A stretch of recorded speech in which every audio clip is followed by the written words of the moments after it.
Chapter 25. You brat, you've never cared about anything and have no interest in the company. All right, I won't force you. Ever since you got married, you've been throwing a tantrum. I know you've been unhappy, but you can't mess around like this. Dad, please believe me. The profits these two companies can bring in the next few years will be very impressive.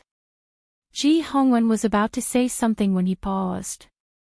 This daughter of his had always been willful since she was young. Ever since her mother passed away and he remarried, she had never been polite to him. It was rare that she did not argue with him every time they called. But earlier, she said, "Dad, please believe me." Such a sincere and modest tone did not seem to come from Jin Wan's mouth at all. Ji Hongwen paused for a moment, his tone still not good. Go back to the Ji home right now and explain things clearly.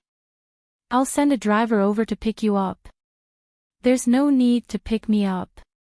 I'll drive back myself. Jin Wan's cold had already recovered. She originally planned to visit Xia Tian at the hospital after changing her clothes. She slowly said, Xia Tian got into a car accident a few days ago and fractured her calf. I'll go to the hospital to visit her first. All right, be careful when you drive. Don't be rash. Although Ji Hongwen's tone still sounded as cold as before, it had more or less eased up a little. Jin Wan smiled. I'll be back before 6. Dad, don't forget to ask Auntie Qin to leave some food for me. Ji Hongwen was not used to his daughter suddenly speaking to him in such a gentle manner. He did not make a sound for a long time and finally hung up the phone with a caw. At around 6, Jin Wan drove back to the Ji home. The car had just entered the front yard of the Ji family's old home. Ji Mengran was playing with her phone on the balcony on the second floor. When she saw Jin Wan's figure, she immediately put down her phone and looked toward her in shock. Big sister. Why are you back? Jin Wan appeared as though she did not see her. She parked the car and walked in. Auntie Qin had already come out to welcome her. Eldest miss, you're finally back. It's been several months since I last saw you. Auntie Qin, did you miss me? Jin Wan smiled as she held on to Auntie Qin's arm. Of course I did. How could I not miss you? Mr. Ji said that you'll be back for dinner tonight, so I specially made your favorite braised pork ribs and steamed lotus root. Aunt Qin smiled and patted her hand. Now that you're back, do you want to stay at home for a few more days? Before Jin Wan could reply, she saw her stepmother, Shinharu, walking out as well. Seeing that she had really returned to the Ji family, Shinharu's face was full of smiles as she pushed Auntie Qin to the side. She held Jin Wan's hand and said, Nwan, if you still hadn't returned, your father would have charged to the Mo family to demand for you. Jin Wan glanced at her and coldly withdrew her hand from her arm. She turned back to ask Auntie Qin, who had been pushed to the side, where's my dad? Auntie Qin hurriedly said, Mr. Ji hasn't been in a good mental state recently. He said that he was going back to his room to take a few pills before coming down. Take medicine. Jin Wan's expression did not change as she quickly walked up the stairs. Ai and Wan, don't quarrel with your father the moment you return. Ai, this child, why are you in such a rush to leave? Shinharu pretended to instruct her, but her gaze swept towards Auntie Qin, fiercely glaring at her. Auntie Qin retreated and did not speak further. Jin Wan quickly arrived outside Ji Hongwen's room. Just as she was about to knock on the door, she heard the sound of a cup being placed on the table. She decided to push the door open with force. Pang! A loud sound came from the door. Ji Hongwen held 2 white pills in his hand. He turned to look at Jin Wan, who had suddenly barged in, and frowned in displeasure. How old are you? You don't know how to be serious. Why are you making such a big commotion just opening the door? Dad! Jin-won walked over and reached out to stop him before he could place the pills in his mouth. What medicine is this? Jin-won snatched the pills from his hand and then picked up the small medicine bottle on the table to examine it. It was filled with small English words. The general content was that this was a bottle of nourishing medicine suitable for middle-aged people to strengthen their bodies. This is medicine that your Auntie Shin specially brought back from overseas when she went on a vacation. It's a whole set of health supplements. There are pills and pills. Ji Hongwen spoke simply and then looked at her unhappily. Didn't you say that you would be back before 6? It's almost 6:30. You have no sense of time at all. It was rush hour earlier. There was a traffic jam, Jin-won said as she held the medicine bottle tightly in her hand. In her previous life, Jin-won felt that there was something strange about her father's death. Back then, because she had always been going against her family, she was not able to stay by her father's side even after he passed away. She had only seen him one last time in the hospital and did not have the chance to learn the true cause of his death from the doctor. However, on the death certificate, it was written that he had died from respiratory failure and a sudden heart attack. In her impression, her father's health had always been very good. He was only 50 when he passed away. How could his health suddenly deteriorate to such an absurd degree in just a few years? Even if the Ji family had gone bankrupt and was unlucky to a certain extent, it should not have caused him to die from a sudden cardiac arrest overnight. At that time, she was not at the Ji home and was not clear about the situation. Earlier, when she heard Auntie Chin say that he was taking medicine in his room, Jin-won suddenly thought of this. Her father was not sick at all. Why would he suddenly take medicine? Shinharu said that it was a health supplement, so it must be. Jin-won did not forget that many of Shinharu's family members studied medicine and concoction. What exactly was going on with this medicine? It was definitely not simple. Why are you still holding on to my medicine? Hurry and put it down. Ji Hongwen stood up and glared at Jin-won. Also, you have to give me a proper explanation about those two companies today. Jin-won raised her eyes and avoided this topic. She seriously said, Dad, can you let me take this medicine for a few days? I'll let the people from the Food and Drug Administration check the ingredients inside. Ji Hongwen furrowed his brows and angrily said, Nonsense. Check what ingredients? Your Auntie Shin has been married to me for more than 10 years. How can you suspect a medicine she buys? No wonder even though we both call her Auntie Shin, Meng Rant's relationship with her is as close as a mother and daughter. Yet, you treat her as though she's your enemy, never giving her any face at all.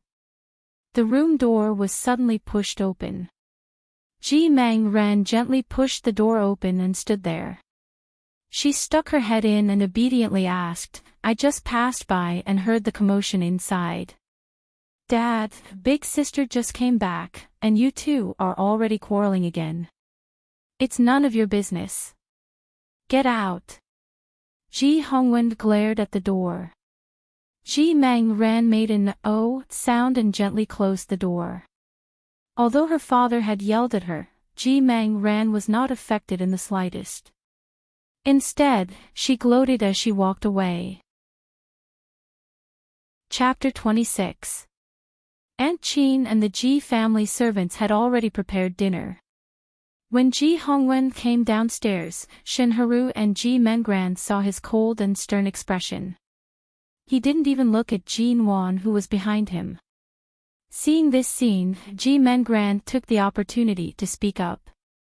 Dad, don't be angry with my sister. It's rare for her to return home. She must have gotten into an argument with brother Jingshin.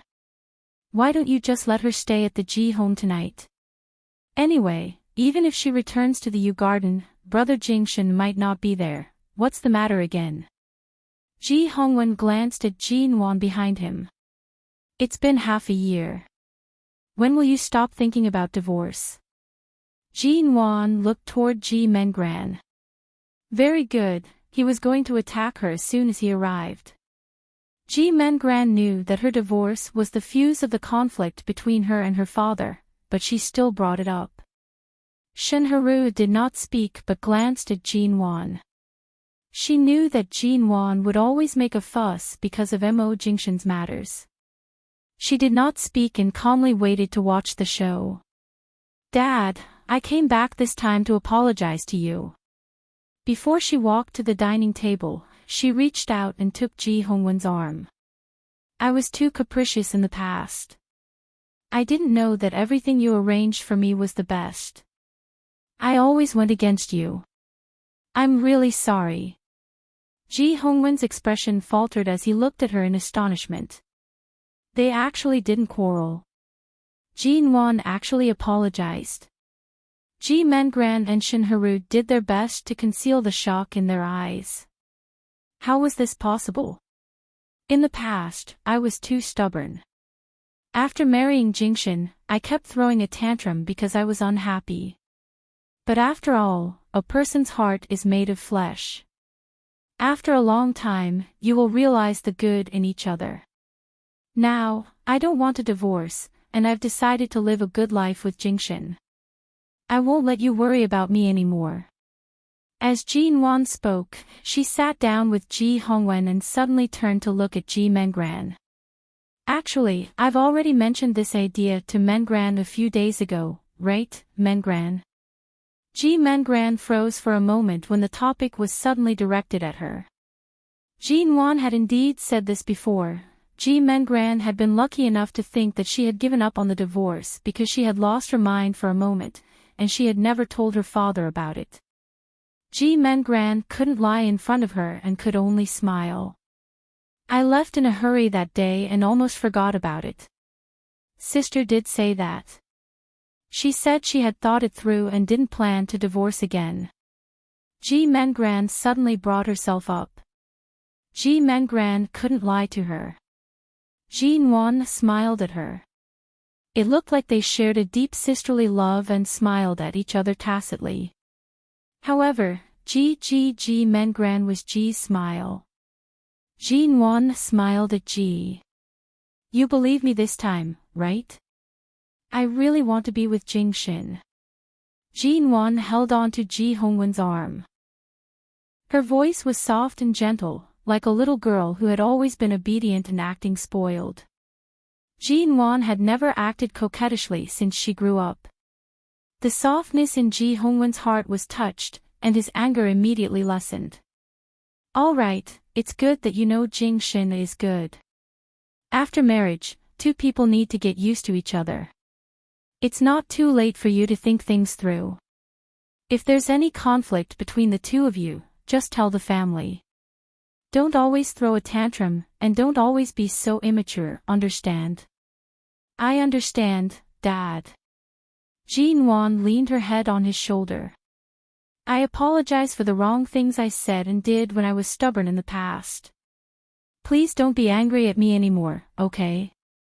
Humph, there's no use in apologizing now.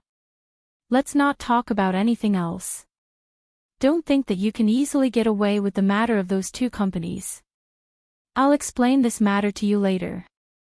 Ji Hongwen clearly still felt that she was unreliable on this matter. He waved his hand to say, all right, let's eat first. It's rare for you to come back after getting married. It's not easy for you to have such an understanding. In the beginning, I didn't expect you to return to the Ji home with Jingshan. But now that the relationship between you two has improved, you should come back with him. Don't always be alone. If others see you, they'll make a big fuss about your marriage. That's right. Nuan, since you want to be with Jingshan, why didn't you come back with him? Don't tell me you're just coaxing your father. The moment Ji Hongwen finished speaking, Shinharu interrupted. Her face was full of smiles, but her eyes carried traces of mockery. Ji Hongwen glared at Shinharu. It's none of your business. In the morning, I was the one who called Jin Wan to come back immediately. It was just a spur-of-the-moment idea. Jing Shin isn't someone who has free time all the time. How could he possibly find the time to come back with her? But I feel that big sister and brother Jing Shin's relationship isn't that reliable. A few days ago, they were clearly fighting so hard. Ji Mengran muttered softly as she ate. Previously, they were clearly about to fall out. Suddenly, you're saying that you're not going to divorce him. Big sister, do you have other thoughts and are purposely hiding it from us? Ji Mengran spoke with an innocent expression, as though she was just asking out of curiosity. Jin Wan continued holding on to Ji Hongwen's arm, coldly glancing at her. What thoughts can I have? Jing Shen and I have been married for quite some time. After spending so much time with each other, we should just stay together. Marriage is simple. Why would there be so many messy thoughts? Why would there be so many whys? That's right. It's best to keep things simple. Ji Hongwen nodded. After Jin Wan's coquettishness, this father's heart, which had been dulled by her, was slightly unable to adapt. However, he was also very gratified. Actually, before Jin Wan returned to the Ji home, she had indeed planned to ask if Imo Jingshan had time. However, after considering that her father was going to question her about Han Tianyuan's two companies, and that Ji Mengran and Shin Haru were still at home, she knew that she would definitely be in a mess when she returned home. Thus, after much consideration, she did not mention this matter to him. Furthermore, she did not wish for Ji Mengran to have any more contact with Mo Jingshan. Otherwise, she would feel disgusted. Ji Mengran endured it and did not speak further. However, she secretly glanced at Shin Haru. The relationship between Jin Wan and her father was becoming more and more rigid. The one benefiting from this was definitely Shin Haru. Right now, Jin Wan was suddenly so obedient and obedient. Seeing that the ice between father and daughter had been broken, how could Shin Haru still sit still? Auntie Shin, don't you feel that my sister has changed a little too much? Ji Mengran casually asked. Right now, Shin Haru was indeed suspicious. Why did this Jin Wan suddenly change? Why was she so obedient and sensible? Nuan, Auntie Shin hasn't seen you for a long time. Come sit by Auntie Shin's side. Shin Haru smiled as she pointed to another seat by her side. That was a seat slightly further away from Ji Hongwen. Jin Wan did not move from the seat closest to Ji Hongwen. It was as though she did not hear her words. She calmly said, Dad, there's nothing wrong with your body. In the future, don't take too much medicine. Those unclear medicines sound like health supplements, but in reality, they will more or less destroy your body's resistance. Chapter 27. Jin Wan glanced at her, asking with a smile that did not seem like a smile, Auntie Shin, what's wrong? You can't even hold your chopsticks properly. Could it be that you've taken too much medicine from overseas? Look at what Nuan is saying. Earlier on, my fingers accidentally touched the soup bowl and was scalded. That's why my hands trembled. Shin Haru placed down her chopsticks, smiling calmly at her. Nuan, didn't you always sit here in the past? Auntie Shin purposely sat here because she wanted to chat with you during the meal. In her previous life, every time she ate at the Ji home, she would always sit far away from Ji Hongwen. Every time, she would cause Ji Hongwen to be unhappy, and he would scold her incessantly. The relationship between father and daughter became more and more precarious. It's fine for me to sit here. I can chat with my dad. Jin Wan turned to see a helper bring the white wine that Ji Hongwen often drank over. She immediately reached out to press down on the bottle. Dad, when my mom was alive, she said that your stomach isn't good. It's fine if you drink a few cups when you have to socialize, but you can't drink every meal at home. As Jin Wan spoke, she turned to the helper behind her. Auntie Chin, take this wine away. In the future, if my dad wants to drink at home, you have to repeat what my mom said to him back then. All right, all right. Auntie Chin rushed over to take the wine away. Although Ji Hongwen wanted to drink this wine, this last Jin Wan had never cared so much about him. He smacked his lips. I've only had this little hobby of drinking my entire life.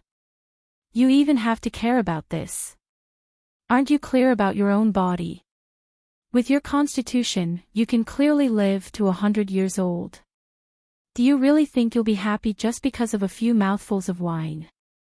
Jin Wan raised her brows. Why do you still need to eat medicine to strengthen your body? I think if you drink a few more mouthfuls of wine, you'll have everything. All right, all right, all right. You're either immature, or once you do, you're really naggy. Ji Hongwen helplessly waved his hands, indicating for Auntie Chin, who did not know whether to leave or stay, to take the wine away. Shinharu, who was unable to interrupt, suddenly smiled. Nuan, ever since you came back, you've really changed a lot. Jin Wan glanced at her indifferently. Auntie Shin, you've misunderstood. You've been married to my dad for more than 10 years. Not only do you not care about his drinking habit, your Shin family's relatives often come here to bring him wine. You intentionally make my dad's stomach. Nuan, you're mistaken. You know how stubborn your dad is. You, and you, and you,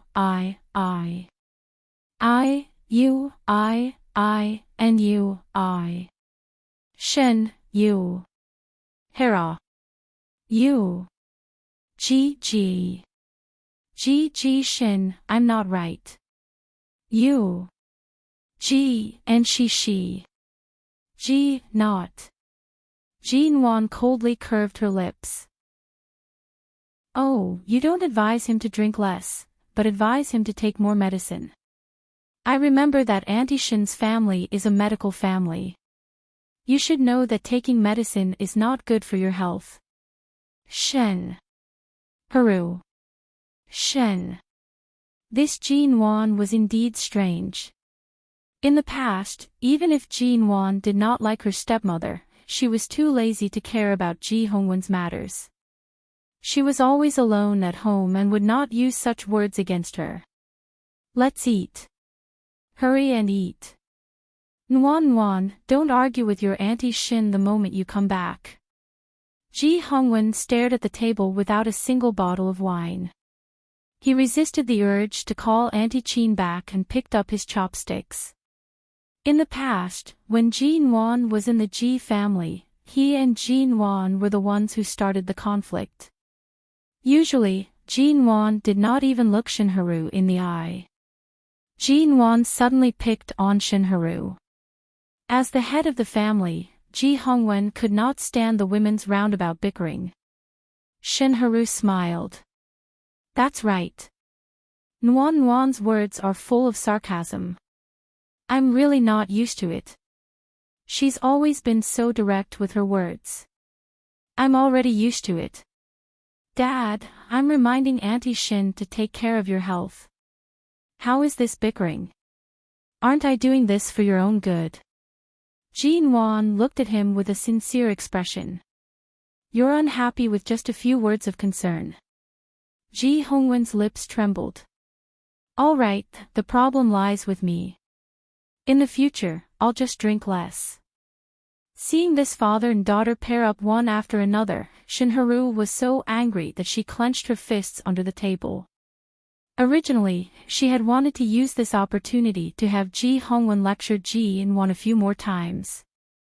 However, this Jin Wan was becoming more and more unfathomable. Her words were always able to bypass the real conflict. In the end, it was actually Ji Hongwen who put down his pride and gave in to his own daughter. Old Ji, Nuan isn't wrong. You should take good care of your body. For something like alcohol, you should drink as little as possible.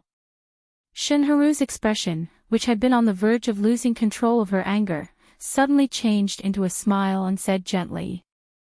Jean Wan glanced at her with a smile that did not reach her eyes. This Shinharu was someone who could endure. That's right. She had endured for more than 10 years in the Ji family. Was it her ultimate goal to pocket all of the Ji family's money? The moment she thought of her father's final expression as he passed away in the hospital, Jean Wan abruptly raised her leg under the table and kicked Shinharu's calf harshly. Did she want to pretend to be calm and gloss over the matter of the medicine? She refused to let her stay calm. Ah! Shinharu was caught off guard. Her calf was in intense pain, and she could not help but cry out. What are you doing? Can't you just eat a meal in peace? You're already so old, yet you're wailing like a ghost at the dining table. Ji Hongwen's expression was ugly as he angrily spoke. Shinharu did not expect Jean Wan to do such a thing to her. She said aggrievedly, earlier on, Jean Wan seemed to have kicked me under the table. I'm not sure if it was on purpose, but it was too painful, so, when did I kick you? Jean Wan's gaze was innocent. She then glanced at Ji Hongwen whose eyes were filled with anger. Dad, I didn't. You clearly kicked him. You're already 20 years old, yet you're still doing such childish things. Everyone sitting here, how could I possibly accuse you? No matter how much Shinharu endured, the pain on her calf was almost unbearable. Furthermore, Jean Wan had clearly done it on purpose.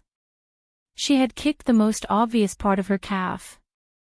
Ji Hongwen glanced down and saw that Jean Wan's leg was properly placed in front of her chair. Furthermore, Jean Wan was wearing a long dress that covered her feet. The skirt was very long, and there was not the slightest bit of crease. It was impossible to tell if she was wearing high heels or something else. However, it did not seem like she had made such a big movement earlier. All of you, eat quietly. You're not young anymore. Don't act like a child, Ji Hongwen said impatiently. His gaze swept past Shinharu's face unhappily. Shinharu was so angry that her face was slightly twisted. The calmness she had maintained and the little bit of face she had regained was instantly gone. Her grip on her chopsticks tightened. Jean Wan calmly drank the soup that Auntie Chin had brought for her. Chapter 28. Ji Mengran watched the scene in front of her and did not speak.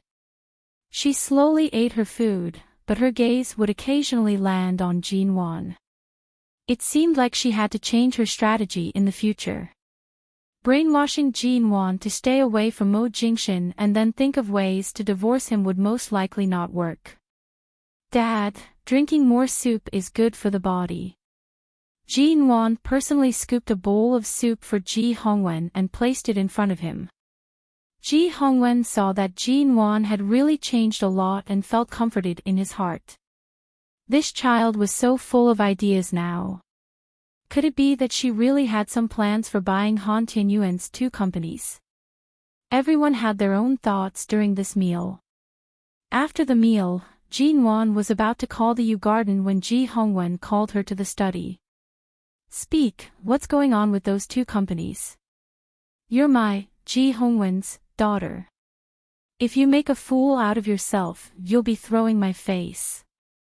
Before Jean Wan returned to the Ji home in the afternoon, she had specially printed out 2 documents. She took out the documents from her bag and placed them on the table. Dad, you have no way of predicting how the domestic property market and technology will develop in the next 10 years. Just looking at the real estate industry, the price of land and housing has been gradually rising since 3 years ago, and this trend will not stop. Right now, haven't the average prices of many properties dropped by a few %? Many experts predict that the real estate industry will soon become a bubble. They will lose as much as they invest. Don't blindly believe those so-called experts. Look at the data I gave you first. It won't be too late to give me an answer after. Ji Hongwen looked at the stack of documents and then glanced at her. You've really made preparations. This is your daughter's first battle in the business world. Of course, I have to make thorough preparations and plans. I have to do this, and I will do it. I promise, I won't throw your face. Ji Hongwen looked at it for a while longer before he chuckled and said, "All right, you have your father's boldness in the past, but how can you be sure that the economic trend for the next 10 years will be realized according to your budget and plan? If you miscalculate, have you thought about the consequences?" Jean Wan lowered her eyes and smiled mildly. All kinds of changes and business opportunities in the world in the next 10 years were in her mind. Taking advantage of the current stable capital and good connections in all aspects, the first thing she did was, of course, to firmly grasp the opportunity of the real estate industry in the next 10 years. Originally, she had never found an opportunity to start. That day, when she was at Han Tianyuan's place, she had coincidentally thought of his 2 companies that were about to be sold. Not only could he make him suffer in silence, but he could also push for the benefits he wanted. It could be considered as killing 2 birds with 1 stone. Since she was standing here, there must be a way to convince him. 2 hours later. Walking out of the study, Jean Wan glanced at the time. "Dad, it's getting late. I'll head back first." Ji Hongwen had already read the documents she handed to him and listened to her orderly summary. After that, he did not make a formal statement, but he did not reject her plan. It was obvious that his heart was wavering. "Don't go. Stay at home tonight." In the study, Ji Hongwen said, "Since you've just recovered from the cold 2 days ago, I'll have Jing Shen pick you up tomorrow." As he spoke, he immediately called Mo Jingshen. Jean Wan swallowed the words that were at the tip of her tongue. Since her father had already said so, if she did not let Mo Jingshen pick her up, he would most likely think too much and suspect that she was purposely coaxing him when she said she planned to live a good life. Several minutes later, Ji Hongwen walked out. "I've already told Jingshen. Tonight, you'll stay at the Ji home. He'll come pick you up tomorrow morning. Come early. Don't think I don't know what you're thinking. You're afraid of delaying his work, right? You brat, you've just gotten closer to Jing Shen, and you're already siding with him." Jean Wan's lips twitched. Were her current thoughts so obvious? Have you become muddle-headed? Tomorrow is the weekend. I think your heart has long flown back to the Yew Garden. What exactly did Mo Jingshen do to make you suddenly so willing? Jean Wan's face heated up slightly.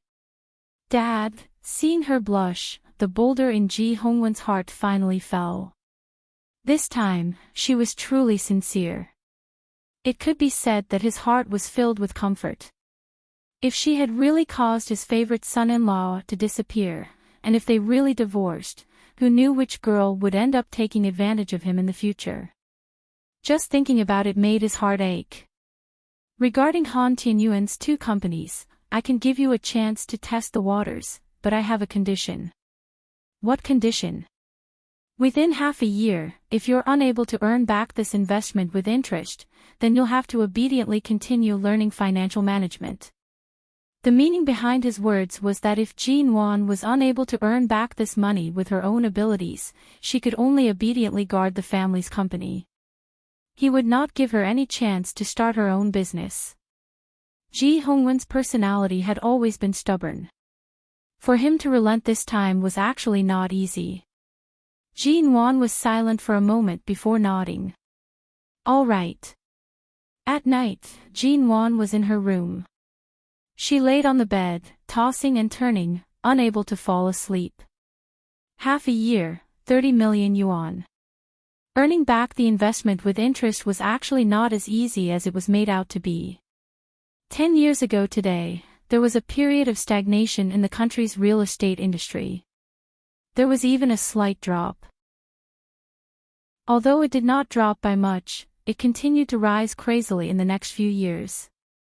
However, right now, she was stuck at a time when the transaction rate was very low. Thus, the deadline of half a year was a huge test for her. She really could not sleep. Jinwon turned back to look at the time. It was already past 9 in the evening. Was Imo Jingshin at the Yew Garden or at the company? After being reborn, she had never been apart from him for a single night. Jinwon tossed and turned for a moment. In the end, she laid on the bed and picked up her phone to give him a call. However, her fingers paused on the screen. MO Corporation had many overseas collaborations. He often held international video conferences with his overseas partners at this time of the night. If she called him now and he happened to be busy, wouldn't that be bad? After thinking for a moment, Jinwon decided to just send him a message. However, it seemed like Mo Jingshin rarely looked at messages. TSK, who cared if he looked at it or not? Anyway, she could not sleep. Sending a message was just a way to resolve her lovesickness. Her fingers poked on the screen for a long time. Dear hubby, I miss you so much. I miss you so much. I miss you so much. I miss you so much, she thought for a long time before typing the words, Dear good hubby. She smiled with a red face as she poked the words on the screen. After sending it, Jinwon could not help but laugh. She turned to lie on the bed and looked at the message that had already been sent. She laughed out loud. Who said that only Mo Jingshin could flirt with her? She could clearly flirt with him as well. A few minutes after the message was sent, Jinwon got up to take a shower. All of a sudden, the phone on the bed rang. She turned to look, and her heart instantly palpitated. Chapter 29. Jinwon rushed back to the bed, grabbing her phone to pick up the call. Can't sleep. Mo Jingshin's voice came from the phone. Under the bright night sky, his voice was strangely alluring. The moment Jinwon heard his voice, her entire body softened as she lay on the bed. She held a pillow in her hand. Did you see the message I sent? It's already so late. Have you returned to the Yew Garden? No, something happened with the overseas business partner. I just finished a meeting. Mo Jingshin's voice was low. Then you should go back and rest early. You're working late again when I'm not home, aren't you? Jinwon could not help but mutter, I should be by your side every day. When it's time, I should take off your clothes and press you down on the bed. I won't let you go anywhere. Don't mention work, you can't even enter the study. The other side was silent for a moment. Then, he chuckled softly and slowly. When do you plan to take off my clothes? I'm talking to you about serious matters. I'm asking you to sleep early. Mo Jingshin chuckled. But I'm more looking forward to you personally taking off my clothes before sleeping with me. Jinwon buried her face into the pillow, listening to the movements on the other end. She sighed inwardly. She was clearly the one who took the initiative to flirt with Mo Jingshin. Why did it seem like he was flirting with her instead? He seemed to have already left the company. She could vaguely hear movements on the other side. He was most likely in the company's underground parking lot. Jinwon could not bear to hang up, nor did she want to disturb his driving. She lay on the bed, narrowing her eyes to say, Put on your headphones before driving. There's no need to talk to me. You have to be careful when driving at night. Want to sleep? He asked. No, I can't sleep. Perhaps it's because I haven't returned to the G home for too long that I suddenly have insomnia. Jinwon lay on the bed lazily. It's really strange. The bed at home is clearly no different from the bed in the Yew Garden. Why is it that I can't sleep lying on it? It's probably because the bed lacks me. Jinwon smiled, her eyes curved. She reached out to pull the large, white bear that she used to carry into her arms. She was quiet for a moment without speaking. After such a long silence, she did not know if he had already arrived at the Yew Garden, but the two did not hang up. She said lazily, You, it seems like I can only let Mr. Bear carry me to sleep tonight. Mo Jingshan directly asked, What Mr. Bear? That's right. Other than you, the legal husband, the only one who has the right to climb into my bed is Mr. Bear. Jean Wan said as she pinched the big white bear in her arms. She then took a look at the time and smiled. All right, you drive. I won't disturb you anymore. See you tomorrow. With that, Jean Wan was about to hang up. But she really couldn't bear to. She thought that she should wait until he hung up before hanging up, so she quietly pressed the phone to her ear. However, after listening for a long time, Mo Jingshan did not seem to have hung up. Was he waiting for her to hang up? Jean Wan smiled and was about to move the phone away from her ear when she suddenly heard Mo Jingshan's low voice. Come out, open the door. Jean Wan pondered for a long time before jumping up from the bed. She turned and rushed to the window to look outside. Outside the Ji family's front yard, there were white car lights flashing by. In the darkness, she could vaguely tell that the car belonged to Mo Jingshan. Jean Wan was shocked. That car is yours. You're here. Mrs. Mo, my clothes have already been prepared. You're welcome to take them off whenever you want. Mo Jingshan's voice was light and carried a hint of a smile. Before Jean Wan could return to her senses, he had already hung up. Jean Wan was stunned. So Mo Jingshan really came. The Mo Corporation was not far from the Ji family home. How did he arrive so quickly? He actually directly came over tonight. In the Ji family's front yard, the moment the housekeeper and helpers saw that it was Mo Jingshan's car, they rushed to open the door to welcome him. At this time, no one in the family had slept yet. Ji Hongwen heard the news and immediately went downstairs. Even Shenharu and Ji Mengran were alarmed when they heard that Mo Jingshan had come to the Ji family home. Only Jean Wan finally realized what was going on. She stared at the darkened phone screen for a long time before she finally managed to react. She rushed to run out. Brother Jing Shen. Ji Mengran had just showered. She wore a thin pink negligee and walked over to welcome him. Why didn't you say hello before coming to the Ji family home? After Mo Jingshan entered, Ji Mengran directly stood in front of him, blocking his view of others. Mo Jingshan coldly glanced at her and ignored her. He turned to look at Ji Hongwen, who had already walked over, politely greeting him, Dad. Why did you come at this time? Ji Hongwen clearly did not expect Mo Jingshan to come to the Ji family home so late. You didn't return to the Yew Garden.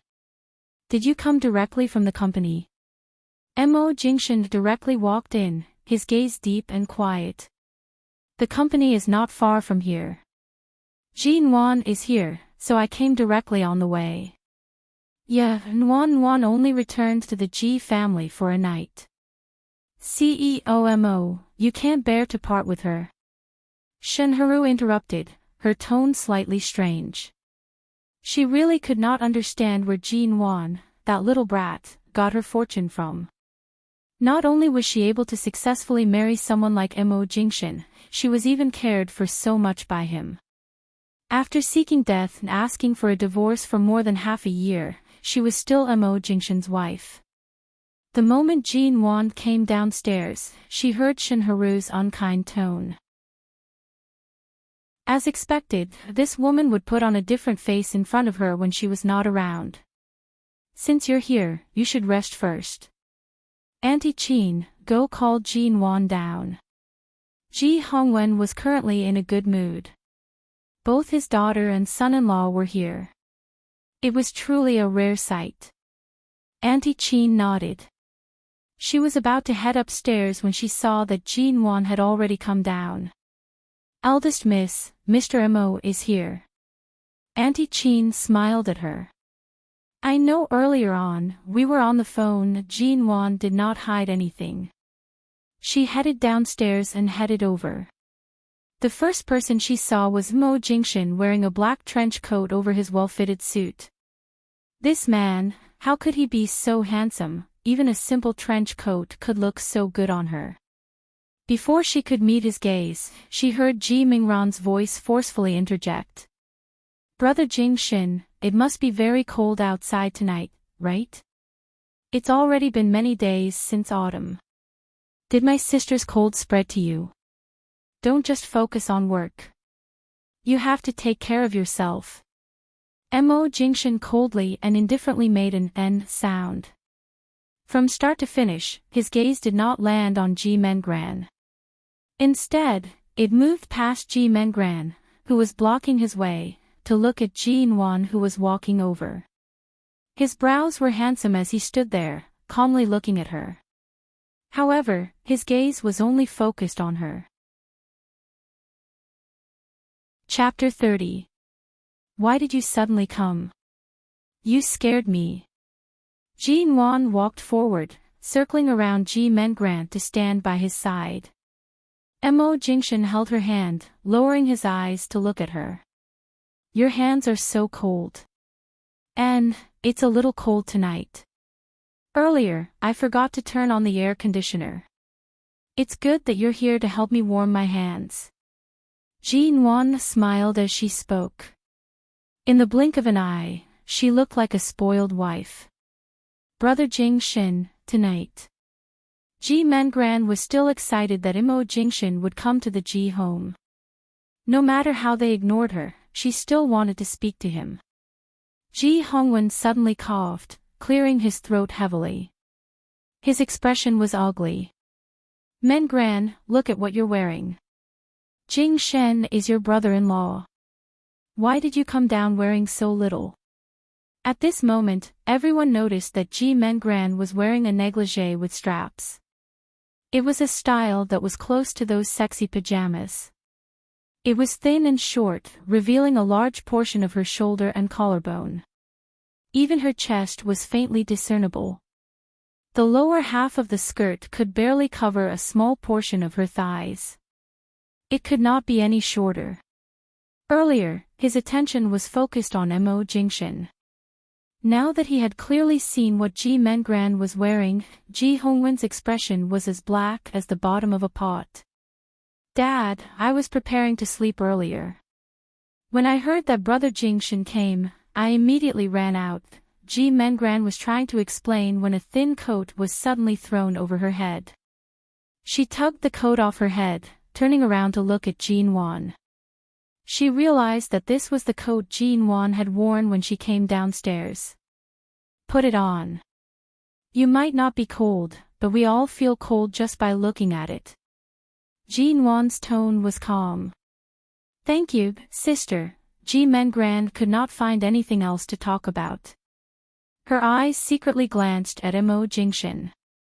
She saw that his gaze did not land on her body. Not to mention her legs, he did not even glance at her shoulders. It's so cold.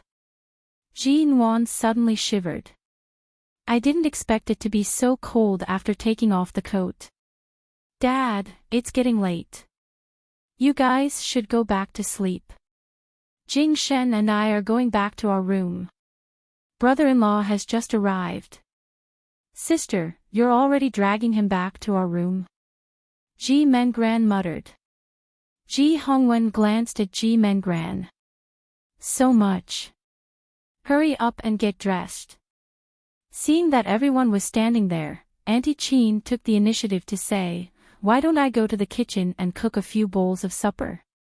The weather has been really cold recently, so it's good to eat something warm before going to bed. Yes, Aunt Chin, hurry up and cook.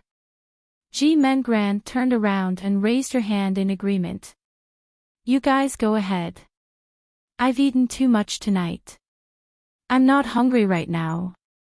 Jing Shen has also been busy at the company all day. It's already so late, so I won't be eating supper with everyone. Jean Wan's expression was calm as she held onto Emo Jingshin's hand. She did not give Ji Mengran any chance to approach. All right, go back to your rooms. Sister Qin, you don't have to do anything, Ji Hongwen said sternly. When Auntie Qin heard this, she stopped walking towards the kitchen. Ji Mengran finally managed to see Emo Jingshin. She wanted to find an opportunity to speak with him. But right now, they didn't even have the chance to sit together and look at him, let alone talk to him alone. Jean Wan looked at her with a faint glimmer in her eyes. Running downstairs dressed like that, with his father's old-fashioned personality, it was impossible for him not to be angry. My dear sister, you are too eager for quick success. You'll be easily exposed like this. Ji Mengran turned around unwillingly, only to see that Jean Wan was already speaking softly to Emo Jingshin. The two of them were actually whispering in each other's ears in front of so many people. They really did not know shame. Emo Jingshin was usually such a high and mighty person, but he actually spoiled Jean Wan so much. The more Ji Mengran watched, the angrier she became. But right now, she could not say or do anything. In the past, whenever Jean Wan returned home, she would argue with her father. Her father would always use his docile and obedient personality to compare with Jean Wan's willfulness and ignorance. Jean Wan would then angrily slam the door and leave. She would not show any face at all in the Ji family. Her father would also be angered to the point of wanting to chase Jean Wan out of the house. But now, could it be that the wheel of fortune had turned? Jean Wan had become a caring little cotton-padded jacket. She had only come downstairs to see Emo Jingshin in her nightgown, but she was actually lectured in front of so many people. Which expert had taught Jean Wan exactly? Everyone could clearly see Jean Wan's proud and arrogant personality, but none of them hated her. Shinharu saw that Jean Wan and Emo Jingshin had already gone upstairs and decided to speak softly by the side. Nuan, this child is still so immature. Jingshin came to the Ji family in the middle of the night. We should at least give him time to talk to the elders. She's still immature and has implicated Jingshin to the point where he seems to have no respect for his elders. Auntie Shen is right. Dad, what I meant earlier was that elder sister has gone overboard. Ji Mengran softly harumphed. Ji Hongwen's gaze was sharp as he looked at them. Are you done yet? Can't you see what time it is now? What words must be said so late at night? Shinharu saw that he was angry and immediately softened her expression. She did not say anything more. This little hussy Jean Wan seemed to be getting more and more difficult to deal with. Ji Hongwen was also on Jean Wan's side, so it was better for her to speak less for now. Dad, shut up. Go back to your room. Ji Hongwen turned around, glaring at Ji Mengran even more harshly. Ji Mingran's expression changed. After being yelled at by her father, she trembled in fear and did not dare to speak anymore. She felt slightly wronged and raised her eyes to look upstairs. She bit her lips unwillingly and turned around to angrily rush back to her own room. The room door opened and closed. The light in the bedroom was gentle. Why did you suddenly come here? You didn't even tell me beforehand. Jean Wan turned back to glare at the person who had caused the entire family to be dumbfounded. Didn't you say you missed me? The moment she turned back, Emo Jingshin suddenly lowered his head. Jean Wan faltered slightly as she stared at the handsome face in front of her. The distance between the two was less than half a centimeter. This sudden closeness and the man's scent assaulted her senses, causing her heart to jump. Realizing that this was the Ji family home, even though the door was closed, Jean Wan instinctively raised her hand to push him away. In the end, before she could push him away, she was held down by a strong arm and brought to the bedside. Emo Jingshin directly pulled her onto his lap, locking her in his arms by her waist. "Earlier on the phone, didn't you say you wanted to take off my clothes? Right now, I'm right in front of you. What's wrong? You can't even raise your head." Ji-won pushed his arm away. The courage she used to tease him earlier had long disappeared to who knew which country. After pushing for a long time, he did not budge at all. She could not help but pat his arm, turning to speak to him with a hint of anger. "Who asked you to come so suddenly? I wasn't mentally prepared at all." He chuckled softly by her ear. "Are you sure you don't welcome me? Then I'll leave now and let you hug your Mr. Bear until daybreak." At the same time, Mo Jingshan's gaze shifted to the large, white bear that was slanted on the bed. His lips curved in a light smile. Dash. Chapter 31. Even though he did not move to leave, Ji-won still subconsciously grabbed his sleeve and pressed down on his arm, preventing him from leaving. Mo Jingshan wrapped his arms around her waist, his handsome face leaning closer. His thin lips were almost pressed against her cheek, and his breath was warm. "Could it be that the person who sent me the message earlier wasn't you?" Ji-won did not speak. Being held in his arms, she felt her entire body soften. She was so soft that she did not know what to say. She really did not want to break this warm silence. This made her feel at ease, like a fallen leaf returning to its roots. She did not speak. The man's voice was close by her ear, low and ambiguous. "If you don't speak, I'll kiss you, N." Ji-won was about to speak, but the moment she turned her head, she was abruptly kissed by the man who had lowered his head. The sudden kiss caused her entire body to instantly become docile. She obediently stayed in his arms without moving. This kind of sitting position was overly intimate, challenging all of her senses. His kiss deepened, and Ji-won slowly closed her eyes. Just as she was about to try to respond, she suddenly felt her hand being raised by him. She opened her eyes and felt him pressing her hand against his collar. When he kissed her, his gaze was silently provoking her. It was as though he was saying, "If you have the ability, come and take it off." Under his gaze, Ji-won was so shaken that even her bones were about to turn soft. She pressed her hand against his collar but did not move for a long time. He held her even more tightly in his arms, and they were inseparable. Their gentle lips and tongues continued to intertwine. Because her breathing was not smooth, she leaned into his embrace. Her hand also unconsciously gripped the collar of his shirt tightly. Her fingertips could feel the heat of his body through his clothes. In her previous life, this kind of ambiguous entanglement, this kind of immersion without any defenses, was unfamiliar yet exciting to her. She had never experienced this kind of trembling. When Ji-won's consciousness was in a daze, his hand reached into her clothes. His warm fingertips caressed her skin. It was as though they carried a prairie fire, burning her inch by inch. Ji-won's body abruptly trembled. She abruptly opened her eyes, only to see that the man's eyes were as deep as the bottom of the sea. During the day, she had been busy with the real estate data and documents. She had been in the housing management office and all kinds of smoke-filled information halls. At this moment, she still felt that she smelled bad. Remembering that she hadn't showered yet, she quickly pushed him again, but he easily pressed her down on the bed. Ji-won panted. Her clean and fair face hid her emotions and blush. "This is the G home, not the U garden. Why don't we wait until we return to the U garden?" From the start, Mo Jingshan did not plan on giving her a chance to retreat. He continued kissing her deeply, not stopping for even a moment. While she was unprepared, he almost took off half of her clothes. Wait. I haven't showered yet."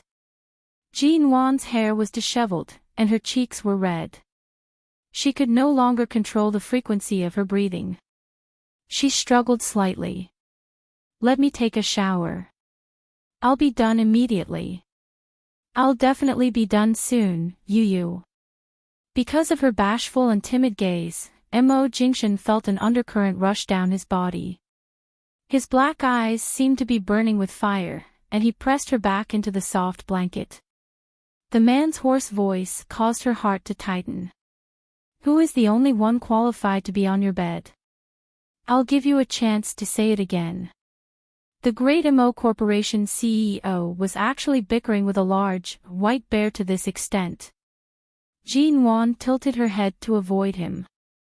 This bear has been on my bed for so many years. I can't even remember when I bought it. Compared to Mr. Bear, how many nights has Mr. Mo hugged me to sleep? Mo Jingshan's handsome brows rose. He lowered his head again. On your bed, for the next few decades, it will only be me. As he spoke, without waiting for Jean Wan to react, his kiss landed on her ear. Her most sensitive spot was suddenly kissed by him.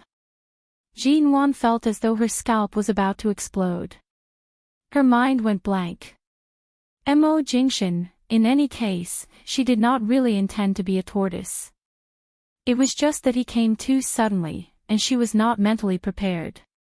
She really was not prepared. Even now, her heart was still beating wildly. What did you call me? It was as though he was purposely not letting go of her most sensitive spot.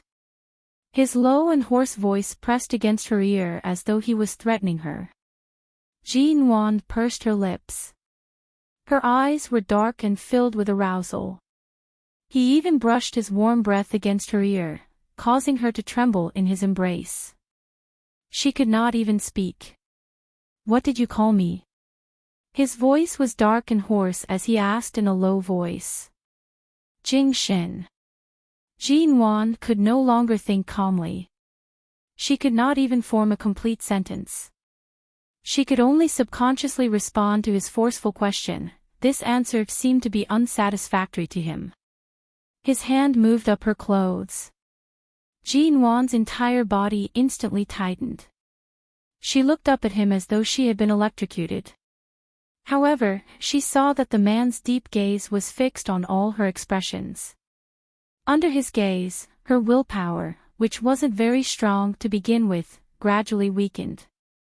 Even the matter of insisting on taking a shower was almost thrown to the back of her mind.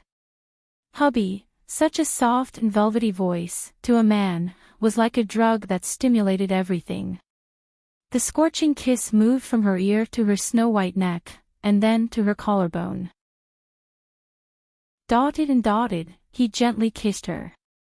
Bit by bit, still going down, all of a sudden, the tightly shut bedroom door was knocked. Both of their movements paused. Jean Wan abruptly wanted to stand up but was pressed down by Mo Jingshan. He looked at her deeply, appearing completely unaffected as he continued to kiss her. Yu, someone's knocking, Yu. The door was silent for a few seconds before sounds came again. Knock, knock, knock. Following that, Ji Mingran's soft voice sounded from outside the door. Big sister, are you asleep? I asked Auntie Chin to cook supper earlier, but she made too much.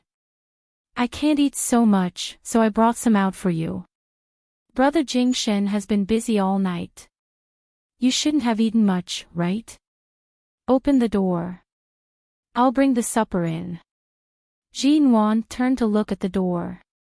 She wanted to get up, but Mo Jingshan did not let her go. After struggling for a while, her clothes became even more disheveled. Are you sure you want to open the door like this? Mo Jingshan lowered his head, smiling heavily at her shoulders that already had traces of ambiguity. Jean Wan glared at him, lowering her voice. It's true that wherever you go, Ji Mengran will definitely be absent. Usually, I don't see her eat supper. Tonight, she's actually so persistent. Not only does she want to eat, she even insists on bringing it over for you. Mo Jingshan abruptly kissed her lips harshly. What supper? Eating you is enough. Chapter 32. Ji Mengran was right outside the door. Jin Wan really could not concentrate. If we don't send Ji Mengran away, she'll stand outside the door for the entire night, she softly protested. Mo Jingshan's hand rubbed her head, standing up to open the door. Ji Mengran was still knocking on the door, but as though she was afraid her father would hear her, she softly said, "Are you guys asleep?" "Big sister, you usually don't sleep so early." Before she could finish speaking, the door in front of her was suddenly opened. The moment she saw it was Mo Jingshan, Ji Mingran's gaze paused on his unbuttoned shirt for 2 seconds. She then raised her eyes. "Brother Jingshan, I'll bring the supper in for you." Mo Jingshan's tall figure blocked the door, his voice indifferent. "Take it back. We're not eating." Seeing his indifference, Ji Mengran pursed her lips. "But brother Jingshan, you came so late from work." "You definitely haven't, there's no need." She had yet to finish speaking when she heard a bang. The door in front of Ji Mengran was slammed shut. Ji Mingran's eyes widened, staring in disbelief at the door that had been mercilessly slammed shut. Jin Wan, who had just sat up from the bed with her messy clothes, did not expect the matter to be resolved so quickly. Although this was indeed Mo Jingshan's style, this was the Ji home. He still had to give the Ji family some face. But clearly, he did not plan on giving Ji Mengran any face. Just as she was thinking, she raised her eyes to see Mo Jingshan walking back.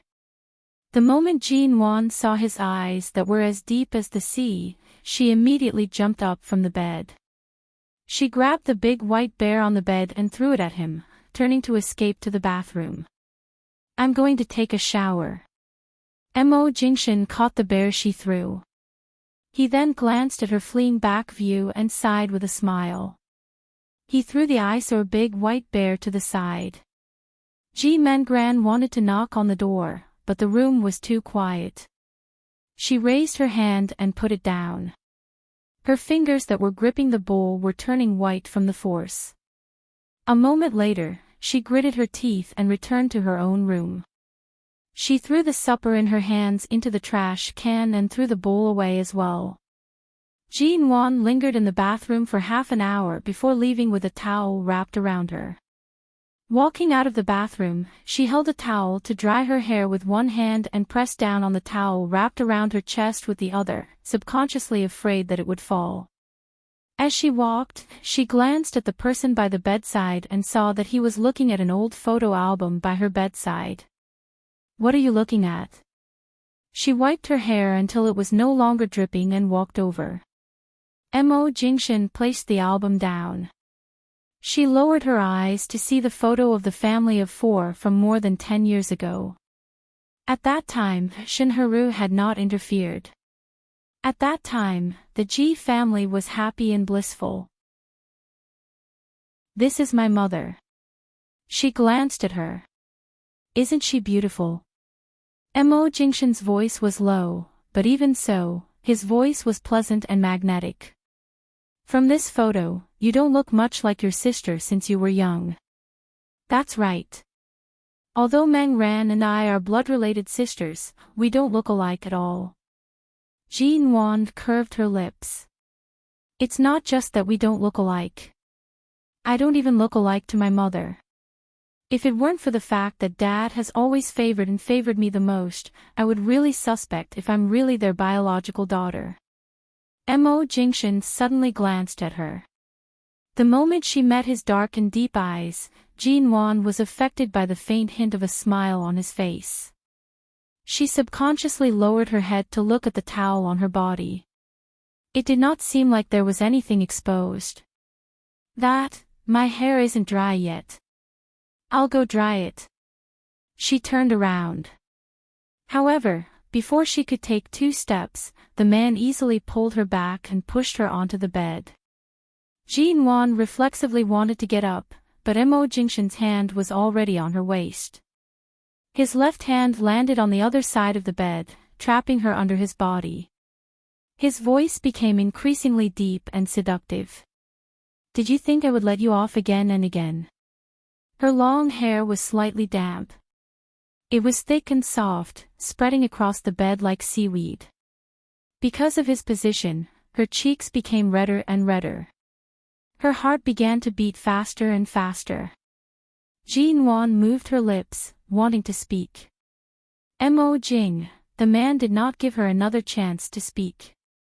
He lowered his head and kissed her. Jin-won was just about to reach out to push his chest when her hands were pressed against the top of her head by him. This position. Jin-won's face exploded in red. Don't pull my towel. It was not easy for her to wrap herself up so tightly in the bathroom earlier. Don't touch there, don't. Jin-won's face was so red that it was about to drip blood. She had never experienced this before. Usually, she was used to kissing, hugging, and even purposely teasing her sensitive spots. But to directly pull off her towel on the bed, this was, furthermore, his hand was reaching into her towel from below. You didn't bring a change of clothes in and only came out wrapped in a towel. Wasn't it to make it easier for me to take it off? His voice was bewitching, causing Jin-won's little anticipation and shyness to be completely exposed. She admitted that she did not plan to escape tonight. However, this overflowing tide of passion had completely overturned her previous understanding. Right now, her mind was completely blank. Everything was based on her instincts. Jin-won felt that Mo Jingshin was completely suppressing her. His scorching kiss caused her to be unable to think. When he whispered behind her ear, his breath was so hot that she couldn't help but shiver. Did the courage to threaten to take off my clothes get eaten by a bear? I drove at 200 kilometers per hour from the company to the G home, yet I still have to take it off myself. She had already said that no matter how close his company was to the G home, it was impossible for him to reach the G home so quickly. In the end, he actually drove at 200 kilometers per hour. The scorching tide of passion continued to engulf her. Jin-won was teased until she was about to cry. Don't touch there, don't kiss. Her voice was delicate and soft to the point where she did not dare to believe that this tone came from her own mouth. She did not expect that this would cause the man who was already tensed up to lose control. He lowered his head and fiercely kissed her lips again. Jin-won was pressed down by him. Her lips and tongue were occupied by him. The towel on her body had long been thrown off the bed. She had never been so aroused before. Her body had never trembled from anxiety and anticipation like this. She was already naked, but the man on top of her was still fully dressed. Her hand was suddenly held by him. From the few buttons of his shirt, he held it and unbuttoned it one by one. He then held her hand and slid it down to his belt. Her hand pressed against the expensive and exquisite metal front of the belt. The cold and hard touch caused Jin-won's mind to go blank for several seconds. She only heard him coaxing softly, "Be good. Undo it. Dash." Chapter 33. Anyway, his shirt had already been unbuttoned. As for the belt, she would remove it as well. Since they had already reached this step, Jin-won gathered her courage and tried to undo it under his control. Perhaps it was because she had never done it before. After a long time, she did not succeed. She raised her head to look at him in defeat. "I can't undo it," Mo Jingshin chuckled softly, holding her hand and placing it on a protrusion by the side of the metal buckle. His fingers pressed lightly, and a soft and pleasant sound could be heard. Hearing his low and husky chuckle as he leaned down to kiss her ear, she gripped the shirt he had yet to take off with both hands. Her voice was soft and hoarse. Mo Jingshin, gentler, gentler. Firstly, she was afraid it would hurt like the first time. Secondly, this was the G home. She was afraid that if she made a sound, it would be heard. Mo Jingshin lowered his head, seeing her eyes that were about to overflow with tears. He kissed her lips. Are you sure that you only felt pain that night? Ji-in-won, that night when he was drugged, she had experienced it twice in both her previous and current lives. At the beginning, she was in so much pain that she wanted to die. She cried and begged him to let her go. But later on, she did not know when it started, but her crying voice gradually changed. It no longer sounded like her. But at that time, she was still in a daze. She did not even know that she had been reborn. How could she remember it so clearly? Did he have to make her remember? The man above her narrowed his eyes. Do you remember? Ji-in-won was completely unable to recall how she had changed that night. She turned her head and buried her face in the blankets, not wanting to answer his question. But the more she did not want to answer, the more he did not give up. Every kiss targeted her sensitive spots. Every place his palms touched was like a prairie fire, burning her into ashes. I don't know, you don't know. It's been so many days. I don't remember, you have to remember. Don't, this man. He drew out the desire she had buried deep in her heart, yet he did not satisfy her. He hung on to her, provoked her, kissed her, and teased her. He was clearly like an arrow on the bow, yet he refused to give it to her. Mo Jingshin, you remember. Ah, don't kiss here, speak. I really don't remember. Mo Jingshin was not usually like this. Where was his aloofness? What about his abstinence? Why did he change after she recovered from her illness? He was as much of a jerk as he could get. She turned her head and buried her head in his neck. She said in a wrong tone, "You're too much," he chuckled. Am I too much? Yes. You've gone too far. We've been married for half a year, and I've let you go time and time again. Am I being too much? Ji-in-won buried her head in his neck and did not speak. Seeing that she had suddenly become obedient, Mo Jingshin was most likely very satisfied. His breathing was no longer as steady because of her breathing against his neck. It gradually became heavy and disorderly, but his voice was still languid and seductive. Be good, don't close your legs so tightly. Spread them apart. Right now, Ji-in-won didn't have the ability to think at all. She subconsciously moved her legs and did as she was told. Her obedient attitude would make any man feel hot when he saw it. Miss Meng ran. Why aren't you asleep yet? Suddenly, there was the sound of a servant passing by outside the door, as well as the question in a low voice. Ji-in-won did not dare to believe that Ji Meng Ran had actually returned and was eavesdropping outside the door. Ji Meng Ran, who was hiding outside the door, no longer hid. She paced back and forth by the door. I can't sleep. I ate too much earlier and want to walk around to digest before going to sleep. The servant nodded and was about to leave with the things in her hands. However, Ji Meng Ran's sharp eyes caught the things in the servant's hands. She immediately raised her voice and shouted, Why are you holding this thing?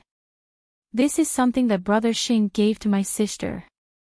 Why is it here? Quickly take it away and destroy it. Don't let Brother Jingshin see it. The servant's entire body stiffened. She softly said, Madam asked me to take this away. I was just about to put it away. Quickly hide it. If others find out about what happened between my sister and Brother Xing, it would be bad. How was Ji Meng Ran's voice telling the servant to hide it? She raised her voice and spoke loudly as though she wanted everyone inside to hear every single word. When Ji-in-won heard the words Brother Xing, her back instantly turned cold. A certain memory that she had purposely tried to forget caused all the blood in her body to freeze. Brother Xing has already been chased out for so many years. Back when my sister got married, not many people knew about what happened between her and Brother Xing. Quickly take this away. Quickly. Ji Meng Ran's voice came one after another, causing the servant to be slightly stunned. What was wrong with second miss? This was outside eldest miss and Mr. Mo's room. She was speaking so loudly, wasn't she afraid of waking them up? And that matter, the Ji family had not mentioned it for so many years. Second miss was really strange. Jean Wan abruptly stood up. She grabbed the towel and wrapped it around her body, rushing off the bed. In the end, her entire body was weak from being teased, and her legs were soft and powerless. The moment her feet touched the ground, she suddenly fell forward due to the speed at which she got off the bed. Mo Jingshan's eyes and hands were quick to catch her, but he was too late. Jean Wan's knee knocked heavily against the edge of the bedside table. The pain caused her to cry out softly, "Aw." Ji Meng Ran, who was outside the door, heard Jean Wan's suppressed movements. Her thoughts immediately went astray as she turned to stare at the tightly shut door. She was sure that they had heard what she had just said outside, and they had heard it very clearly. Even like this, Mo Jingshan did not suspect that something had happened between Jean Wan and someone else. And they could still carry on like this. Could it be that other than that night, they had slept together recently? Second miss, let's go. Hurry and rest. It's already late. The servant heard the sound and also had her thoughts go astray. She held the things in her hands with a red face and rushed off. Ji Meng Ran's expression was ugly as she stood outside the door. She took a deep breath and turned to leave, afraid that she would hear any more intimate sounds. The moment Jean Wan cried out in pain, Mo Jingshan bent down to carry her up, placing her on his lap. Seeing her reddened eyes, his handsome brows furrowed. "What's wrong with you?" As he spoke, his palm had already touched her knee. Seeing that her skin was only slightly red and not very serious, he finally relaxed. After the pain, Jean Wan finally calmed down. She knew that Ji Meng Ran was trying to drive a wedge between them, although this method was useless and would only make Jean Wan feel disgusted. "It's nothing." Jean Wan lowered her head and touched her knee. She did not explain. Mo Jingshan looked at her, his gaze carrying a hint of sternness. Chapter 34. She sat in his embrace, her hand gripping his slightly open shirt.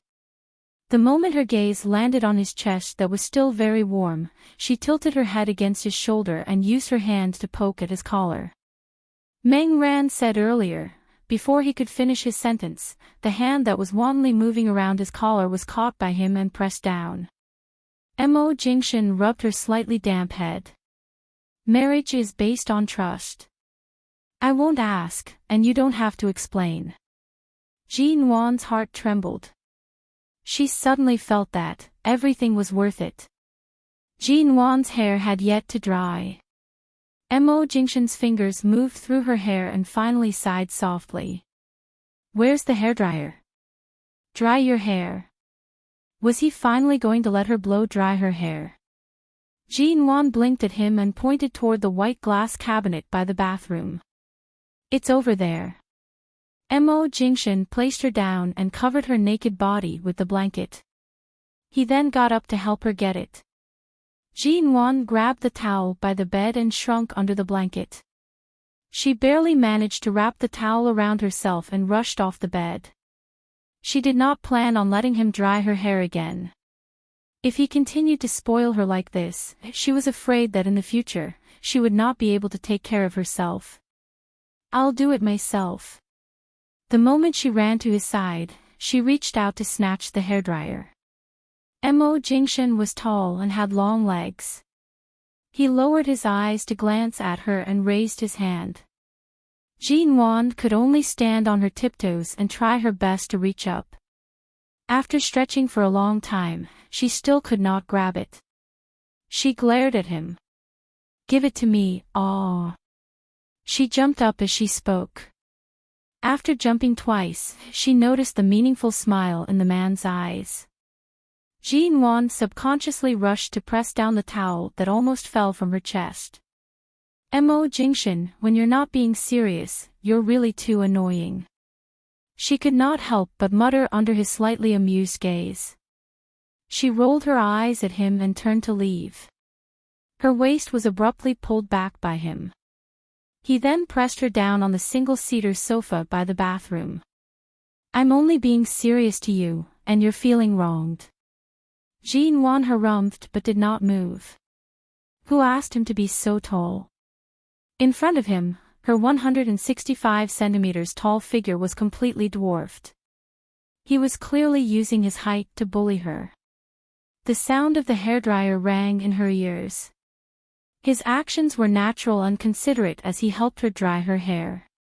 Not only did the appearance of a grown man holding a hairdryer not feel out of place, but it was also so beautiful and elegant that it made people wonder where this man was an elegant god that had descended from.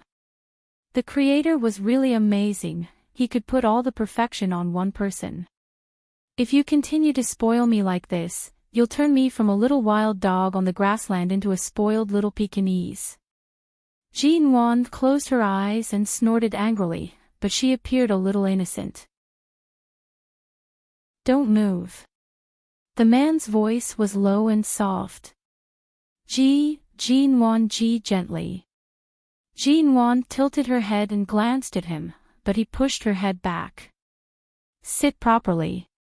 Don't move. She raised her eyebrows, listened to the sound of the wind, and casually asked, Do you have no intention of going back to inherit the Mo family's company? I heard that the Shine Group's headquarters has been moved to America. He did not pause. It was as though he would casually reply to her question. His tone was normal. Shine Group still has grandfather and the Mo family's elders and uncles. She raised her hand to play with a strand of hair hanging in front of her chest. But I remember that grandfather Mo doesn't seem to have any intentions of leaving the company to them. Instead, he wants you to go back. Mo Jingshan did not speak but turned off the hairdryer. He rubbed her hair gently. One Mo corporation is enough to support you. Support her. Supporting her was actually very costly. Although she was very restrained now and did not buy various luxuries to fill her boring life like before. Furthermore, in this lifetime, she did not intend to be supported by anyone. Mo Jingshan had already placed the hairdryer back. Jean stood up and used her fingers to comb her hair. She glanced back to see that his shirt was still half unbuttoned. Earlier on, she did not notice that the great CEO Mo had actually helped her dry her hair in such a disheveled manner. But even though his clothes were disheveled, this appearance of his made him appear lazy and seductive, causing one to be unable to shift their gaze away. There was not the slightest hint of a hooligan's aura. Instead, it was so good-looking that it made one's hair stand up. In the past, she rarely had the opportunity to speak so much with Mo Jingshan. It could be said that before they got married, she did not understand him well enough. Aside from his family background, his appearance, the fact that he did not have any women before marriage, and the fact that he doted on her after marriage, she actually knew nothing about him. Aunt's words last time weren't wrong. There are so many women who like you, and there are many rich and famous young ladies who are worthy of you. What exactly do you see in me? Jean supported herself with one hand on the sofa, watching as he slowly rolled up his sleeves. And, even a casual movement was so good-looking, Mo Jingshan raised his eyes to look at her. His lips curved slightly. Come here. What for? Although she asked this, she still stood up and walked over. The two of them were only separated by a small sofa. It was only 2 steps. She had just approached him and met his dark and calm eyes when the man suddenly reached out and pulled her into his embrace. He lowered his head and kissed her. The light in the bedroom was so bright that she could not open her eyes. She leaned against his embrace and was kissed by him for a long time. Thinking back to what they had almost done on the bed earlier, she did not even know where to place her hands. After the kiss ended, Jingxin's eyes darkened as he watched her. I'm going to shower. Let's shower together, and the bathroom in my room is so small. It's not as big as the one in the U garden. 2 people won't be able to shower.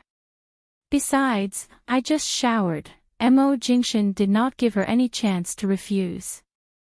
He opened the bathroom door and brought her in. Jingxin, the soundproofing in my bathroom isn't very good, don't. In the next second, she was abruptly lifted up. Jinwan softly cried out but hurriedly suppressed the sound that was about to escape her lips. Her entire body was carried onto the marble counter in the bathroom. Her messy hair contrasted against her snow-white skin. She placed her hands on his shoulders and did not dare to let go, afraid that she would fall. Her expression was one of shock. What are you doing? Testing the soundproofing. He pushed her against the wall behind the marble counter. Her back was pressed against the wall. Jinwan watched him. She took a deep breath. Put me down. Before she could finish her words, the man held the back of her head with one hand, forcing her to lower her head and press his lips against hers. He sucked on her lips, the tip of his tongue tracing the shape of her lips. He kissed her until her entire body was soft and soft. He pried open her teeth, forcefully entering her mouth and attacking her territory. The man's breath landed on her neck. His low and heavy voice declared, "Don't even think about sleeping tonight."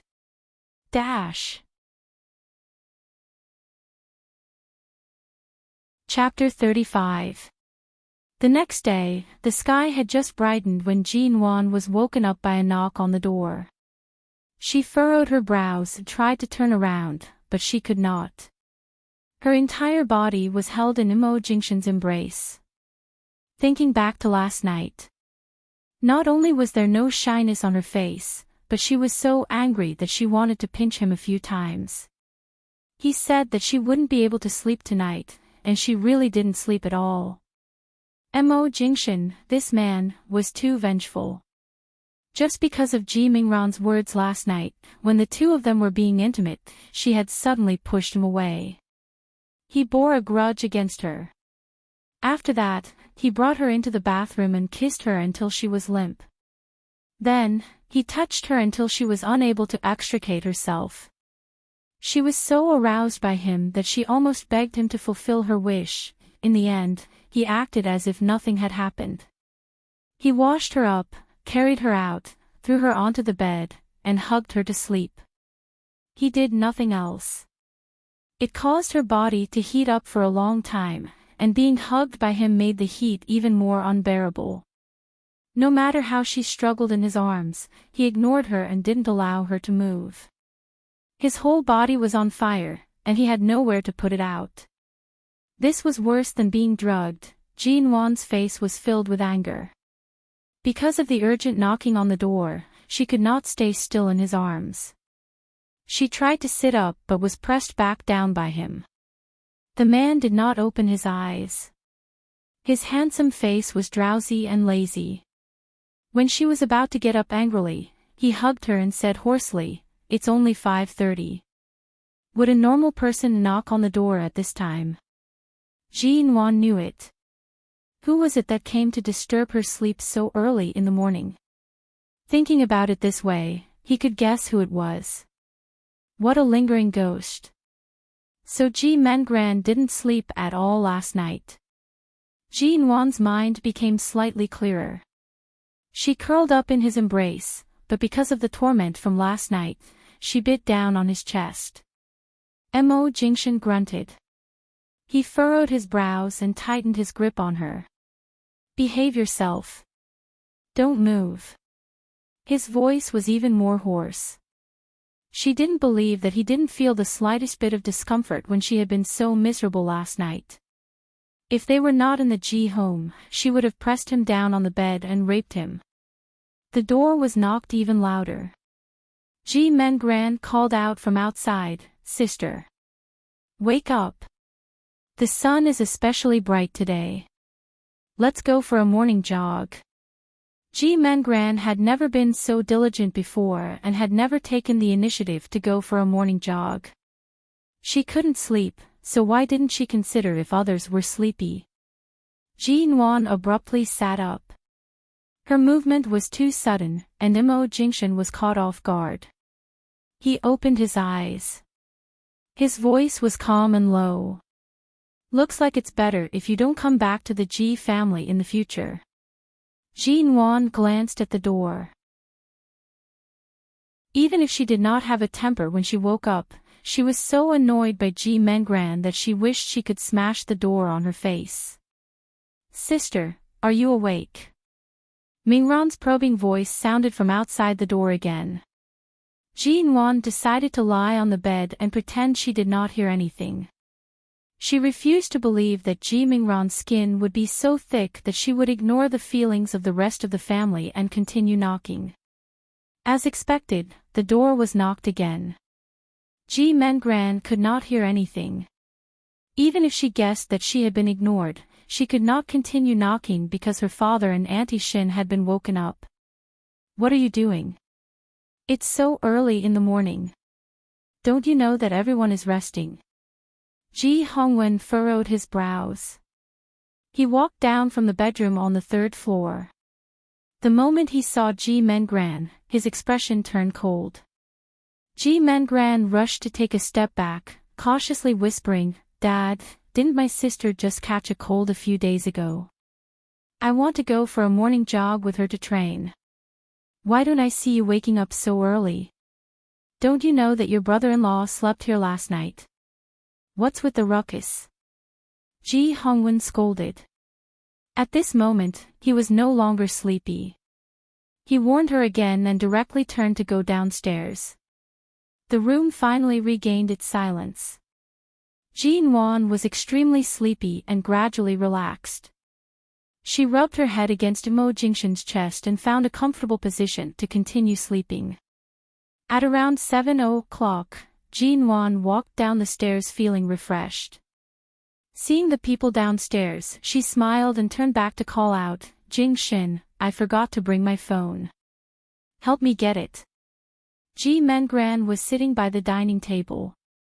She was just about to find a few words to scold Ji Nuan for waking up so late when she heard her words. Not only did she not see Mo Jingxian's figure, but after Ji Nuan said those words, she heard his steady footsteps return from the staircase. It was clear that he was going to retrieve Ji Nuan's phone. This Ji Nuan, she actually dared to order Mo Jingxian around. Who did she think she was? In less than a minute, Mo Jingxian returned downstairs. Ji Nuan was still waiting on the stairs.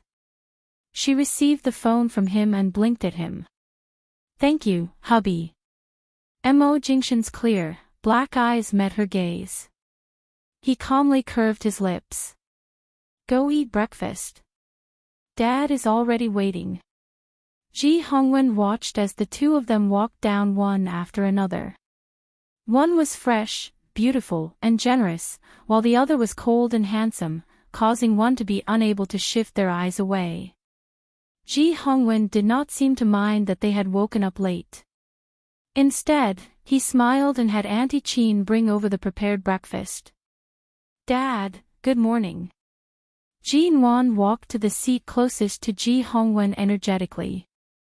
Shenharu saw that she had gone to that seat and her gaze was slightly unhappy. She was just about to open her mouth to mock her when she saw Mo Jingxian also walking over. Due to his aura and status, she thought for a moment and decided not to speak. "All right. How was your sleep?" Ji Hongwen glanced at Ji Nuan in a good mood before turning to Mo Jingxian. "This is the first time you've returned to the Ji home after getting married. If there's anything you're not used to, you must tell me." Mo Jingxian nodded at him calmly and politely. "It's not bad.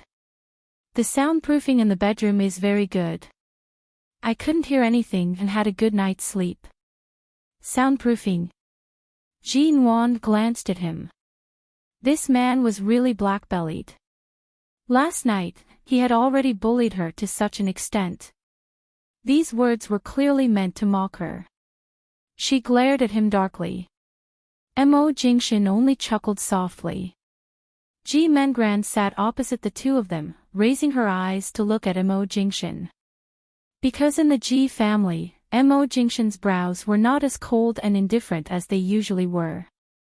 Although he was still somewhat indifferent, he had given Jin Wan enough face and was no longer as cold and distant as he used to be. His body carried the freshness of the morning. It was really good looking. However, his hands were attentively pulling out the chair for Jin Wan. He did not even glance at the people around them. Chapter 36. During breakfast, because Mo Jingshin was present, Ji Hongwen suddenly brought up the topic of Elder Mo's 80th birthday in a week. Nuan, has it been a long time since you bought any new clothes? Ji Hongwen suddenly asked. Ji Nuan was drinking her soup when she raised her head in surprise. Weren't we talking about Grandfather Mo's birthday? Why did the topic suddenly shift to me? You've been used to being casual for so many years. Usually, you can dress however you want, but for Elder Mo's birthday, you have to dress more formally. Jin Wan wanted to say that it was not like she had no clothes to wear. Regardless of whether it was the Ji family or the Mo family's wardrobe, she had whatever she wanted. How formal did she have to be?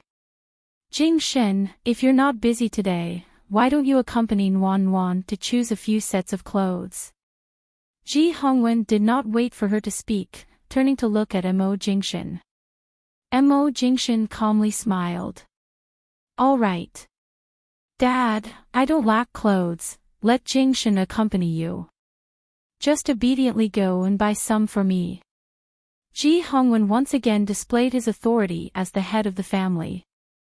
He glared at her, as though saying how immature she was. After being married for so long, you've never officially returned to the Mo family. What are the rumors out there? Don't you have any idea in your heart? Ji Hongwen harshly said, Jingshin usually spoils you, but that doesn't mean you can always be so willful and impolite. The Mo family is not an ordinary family. How many people will be watching you during Elder Mo's birthday?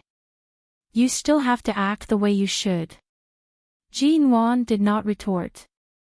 Buying clothes was not important. Shopping with Mo Jingshin was a fresh experience. At the same time, she could also think about what kind of birthday present to give grandfather Mo. Since Mo Jingshin did not reject it, she naturally accepted it. Dad, our Ji family will also be going to Elder Mo's birthday, right? Ji Mengran suddenly asked. Of course. As in-laws, how could we not go to Elder Mo's birthday? But Dad, I haven't bought any new clothes in a long time. Ji Mingran's tone carried a hint of grievance. Can I follow big sister and brother Jingshin to buy clothes? Don't you spend money recklessly every day? What clothes do you need? Ji Hongwen sternly shouted at her, don't mess around. The clothes I usually buy are for everyday wear. I don't have any clothes that are suitable for that kind of occasion. Anyway, my sister and the others are going shopping today, not going on a date. It won't hurt if they bring me along. You.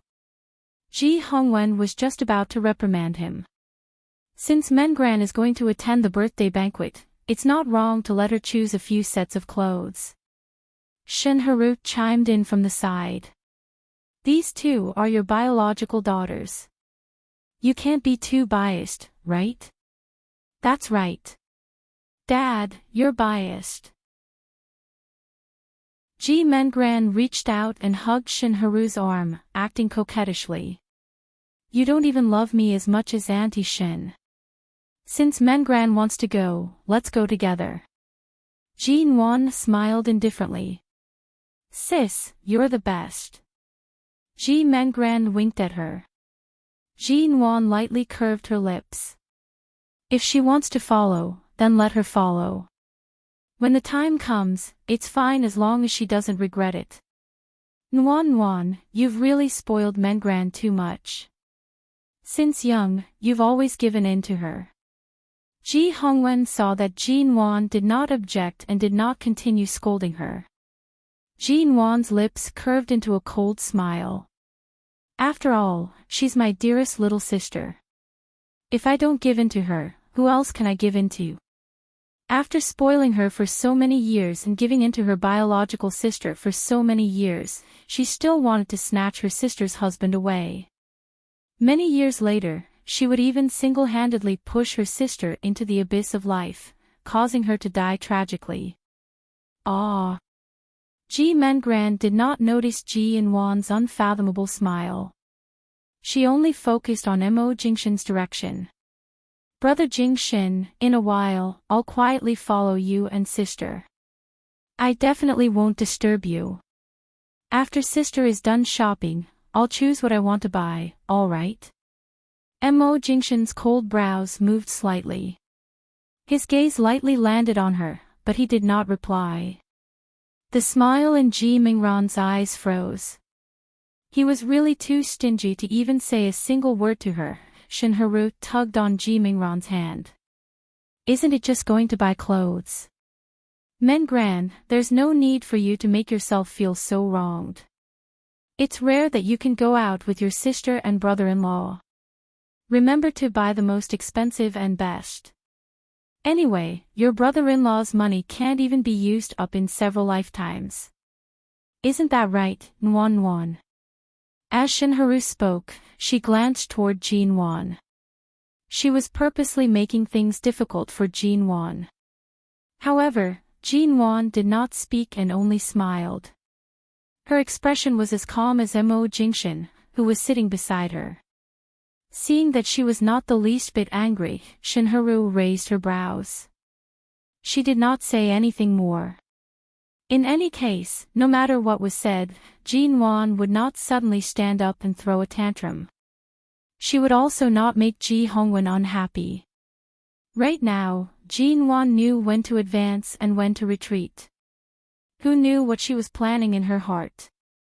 Ji Nuan appeared as though she did not care about the thoughts of everyone at the table.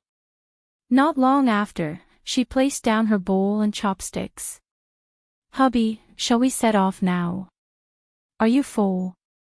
Mo Jingshin asked. And, you've put a lot into my bowl. If I eat any more, my stomach will burst. Mo Jingshin smiled mildly. He said to Ji Hongwen, we'll be leaving first. Enjoy your meal. Ji Hongwen nodded. Seeing his daughter and son-in-law being so loving, he truly felt comfortable from the bottom of his heart. Seeing that the two of them had already stood up, Ji Mengran was shocked. We're leaving now. I haven't finished eating. Who asked you to speak so much earlier? Eating so slowly. Ji Hongwen turned to glare at her. If you want to go, hurry up and follow us. Don't let Jing Shen and your sister wait for so long. Otherwise, don't follow us. Ji Mengran felt slightly wronged but did not speak further. She stood up and wiped her mouth. Seeing that Ji Nuan and Mo Jingshin had already left the villa, she hurriedly ran out. In the end, the moment she stepped out, she saw Ji Nuan actually taking the initiative to hold on to Mo Jingshin's arm.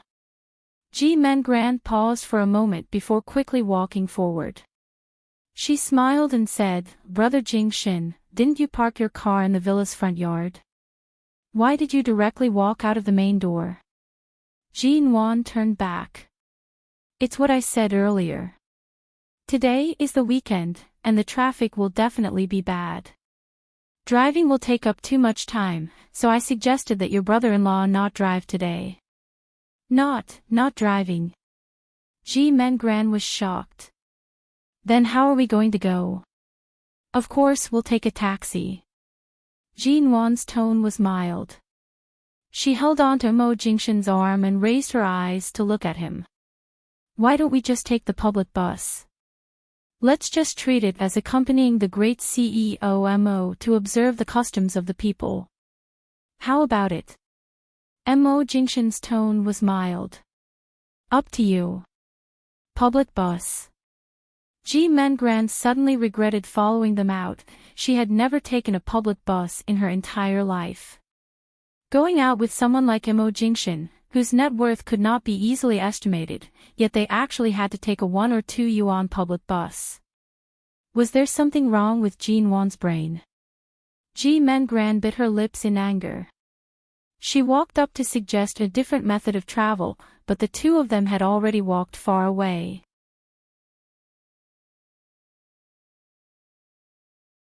Chapter 37. Jin Wan and Mo Jingshan walked out of the villa. They completely ignored Ji Mengran, who was behind them, and followed behind her. It was fine if they wanted to go shopping together, but Ji Mengran should not even think about sitting in Mo Jingshan's car.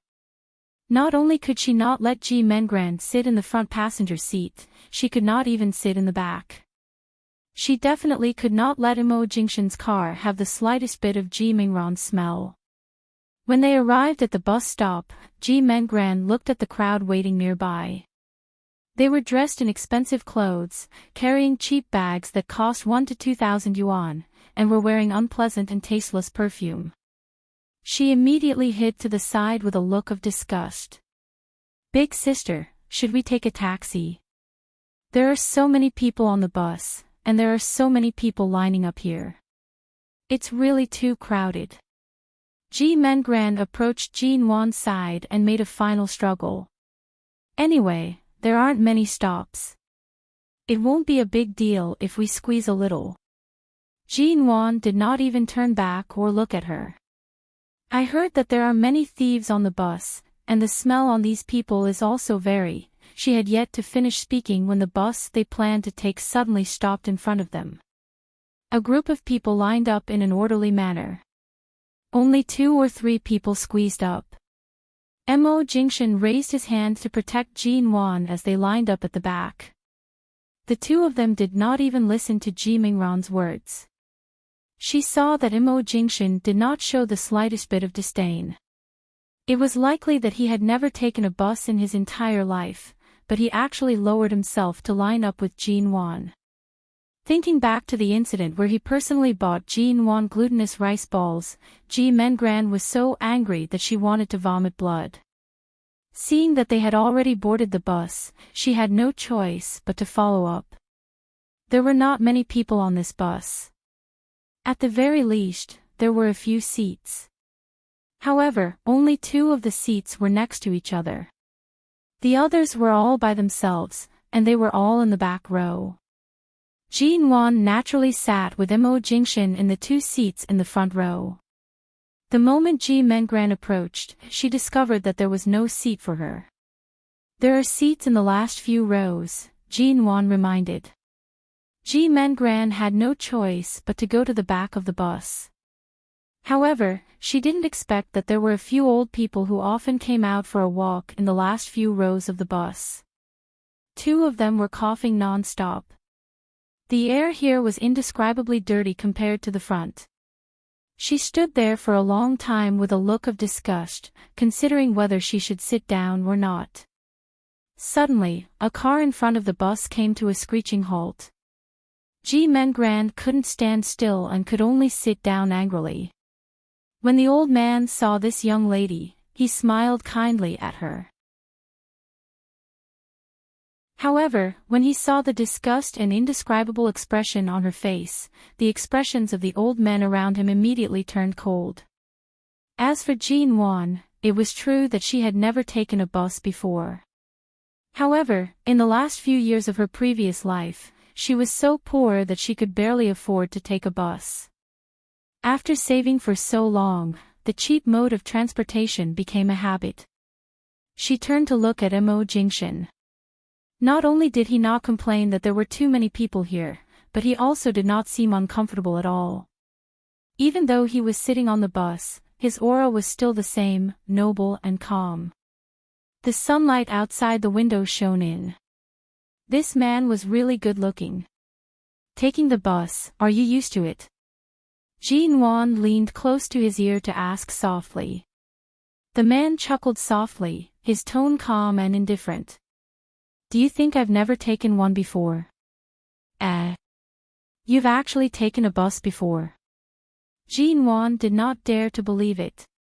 She would never have imagined that as the heir of the Mo family, the great CEO Mo who was born with a high status, he would actually have such a down-to-earth experience. Mo Jingshan's thin lips calmly spat out 2 words. When I was studying abroad, I lived alone for 2 years. The meaning behind his words was that he had once lived an independent life without his family following him, without any helpers or aunties to take care of him. That kind of life was so free that he could take the bus whenever he wanted and do whatever he wanted to do. There were no rules to restrict him, and he did not need to guard his noble status to stand at a high place. He could even be down to earth without any disgust. She really wanted to know how different the Mo Jingshan of that time was from the current him. Jean-Wan leaned close to his ear to whisper, "What should I do? We've already been married for so long, but I actually only know a little about you. Will you despise me?" The man's eyes were filled with a deep smile. He turned his head and lowered his eyes to look at her as she leaned closer. With just a turn of their heads, the distance between them was so close that they could feel each other's breathing. The bus was filled with people. Jean-Wan was startled for a moment and subconsciously moved back. However, her hand was suddenly held by him, not allowing her to move away. Mo Jingshan's voice was soft and indifferent. Only she could hear it. "Mrs. Mo, there's still a lot of time. We can get to know each other better every day. Get to know each other better." Jean-Wan's face heated up. She rushed to pull her hand out of his grasp. The man did not let go. Just like that, Jean-Wan's face was red as he held her hand. On the bus, they watched the passers-by going up and down. Sitting at the back, Ji Mengran had to endure the coughs and unpleasant smells of the people around her. She also had to raise her eyes to watch the 2 people in the front row who were intimately connected. After much difficulty, they could alight from the bus. Ji Mengran was the first to rush down. She hurriedly patted her clothes, afraid that the various smells on the bus would linger on her. She turned to see Mo Jingshan and Jean-Wan alight from the bus. She pretended to be calm as she casually said, "Big sister, earlier on, you should be more mindful of your image on the bus. I was sitting so far away from you, but I saw the 2 of you kissing each other. It's not good for others to see." Jean-Wan coldly glanced at her. "We're husband and wife. It's not like we're having an affair. Are you afraid of others seeing us whispering in the bus? What I mean is, Brother Jingshan is the CEO of Mo Corporation. What if he bumped into an employee from his company and saw the usually high and mighty big boss actually taking the bus and being so intimate with a woman on the bus? It wouldn't be good if they spoke carelessly in the company." Ji Mingran's gaze landed on Jean-Wan's hand. Before she could finish speaking, Jean-Wan had already wrapped her arms around Mo Jingshan's. Did she think they were conjoined twins? Couldn't they be separated for even a moment? Right now, Jean-Wan was so lovey-dovey. It was really irritating. "What do you mean by being so intimate with a woman? I'm Mo Jingshan's official wife." But Jean-Wan calmly interrupted her. "Besides, the employees of Mo Corporation aren't bad. They aren't stupid. If they really saw us, they would be curious and go online to check my photo to see if I'm Mrs. Mo or some other woman. Before confirming it, they wouldn't be so stupid as to run to the company to speak carelessly. Do you think anyone dares to spread gossip about Mo Jingshan?" Chapter 38. The place where she got off was a distance from the downtown street. This time, Jean-Wan didn't plan to take the bus or call a taxi. She decided to walk there. Although it was only a 10-minute walk, Ji Mengran was still furious. Mo Jingshan had never objected to Jin Wan's decisions. There was a car available, but she refused to drive or take a taxi. Instead, she insisted on taking the tiring bus. Now, she even had to walk. Was Jin Wan's brain damaged? Ji Mengran followed behind with an unhappy expression. She raised her eyes to see that Jin Wan was leaning her head against Mo Jingshan's shoulder as they walked. It was unknown what they were talking about intimately. Damn it, Jin Wan wasn't planning to keep showing off her love today, was she? If she had known this would happen, she wouldn't have followed him out. She originally wanted to find a chance to speak with him alone, but until now, she didn't have the chance. Not only would he not have a chance, but he would also be blinded by their public display of affection. On the bustling commercial street in the center of Sea City. Shopping was, after all, a woman's hobby. Mo Jingshan rarely visited such places.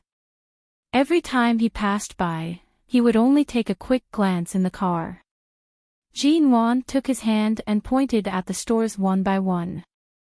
She used to frequent all kinds of luxury stores, but now she just passed by and did not intend to go in. After walking for about half an hour, Ji Mengran followed behind in her high heels. She was so tired that her feet almost didn't belong to her. "Sister, what kind of clothes do you want to buy? Are you going to wear a gown or something for Elder Mo's birthday? Hurry up and choose a set." Jin Wan appeared as though she did not hear anything and continued to hold Mo Jingshan's arm as they walked forward.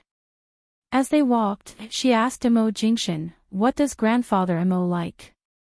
For his 80th birthday, I don't think the most important thing is how I dress, but what to give him to make him happy.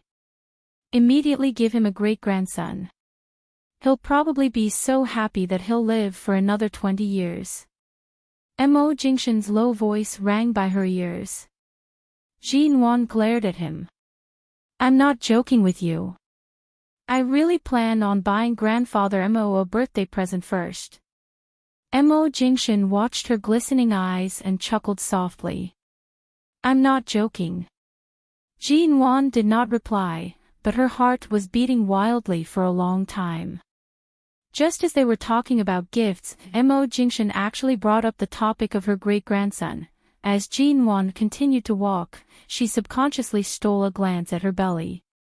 Although she didn't say it out loud, she was already thinking about it in her heart. She did not know if their first child would be a boy or a girl. A boy would definitely look like him, tall and handsome to the point of charming all kinds of young ladies. If it was a girl, she would have to look half like her and half like him. This was because Mo Jingshan's facial features were all perfect. No matter how you looked at them, they were all good-looking. As she thought about it, Jin Wan's gaze drifted past a baby product store. In her previous life, she had never dared to dream of giving birth to Mo Jingshan's child. At that time, she did not even have the chance to see him again, much less have a child. "Sister. There's a high-end clothing customization center up ahead. My best friend often goes there to order gowns. Let's go take a look." Ji Mengran suddenly walked over from behind, blocking Jin Wan's gaze that was drifting toward the baby product store. She raised her voice to speak. Jin Wan glanced at the shop Ji Mengran mentioned. "It's your 80th birthday, not a banquet. Why would you wear a gown?" "But didn't Dad say that? There will definitely be a lot of people that day. You can't possibly wear your usual clothes, can you?" Ji Mengran pursed her lips. "There's no need to be so high-profile. Just buy something comfortable and elegant. Sister, you used to love wearing gowns. In the past, you would order one every week. That was in the past, not now." Ji Mengran did not manage to gain any good words and decided to complain. "Brother Jingshan, look at my sister. Right now, she seems to be especially impatient with me. I'm just giving you a kind suggestion." "Kind suggestion?" she was clearly reminding him. It reminded Immerse of how arrogant and conceited Jinwan was in the past. In the past, Jinwan would often follow her father to attend various charity banquets or business banquets. Her every movement was filled with the beauty and pride of a wealthy family's young lady. She was known as Hai Cheng's #1 young lady. Of course, aside from Jinwan's appearance, there was also the variety of beautiful evening gowns she never wore. Every time, it was enough to stun people. In the past, Jinwan was so extravagant and high-profile. Right now, she was so simple and low-key in front of Immerse, as though she was not the same person in the past. In other words, Jinwan had always been pretending. Ji Mengran was purposely trying to remind Immerse of the past Jinwan. The Jinwan who was as proud as a peacock. The Jinwan who made a fuss about divorcing him for half a year. This kind of woman was really not worthy of him. That's right. Dressing appropriately and elegantly for a birthday banquet is the most appropriate. It's a birthday celebration, not a beauty pageant. Gowns are indeed not appropriate. Immerse's tone was neither salty nor light. Immerse's words had just landed when he stopped in front of a chess hall. Jinwan ignored Ji Mengran, who was angered to the point her face was ashen. She raised her eyes to look at the chess hall and asked in understanding, "Does Grandfather Mo like to play this kind of chess?" Immerse's voice was low and mild. During the late Tang dynasty, the chess record left behind by the famous Gu Shiyan was purchased by the owner of this hall.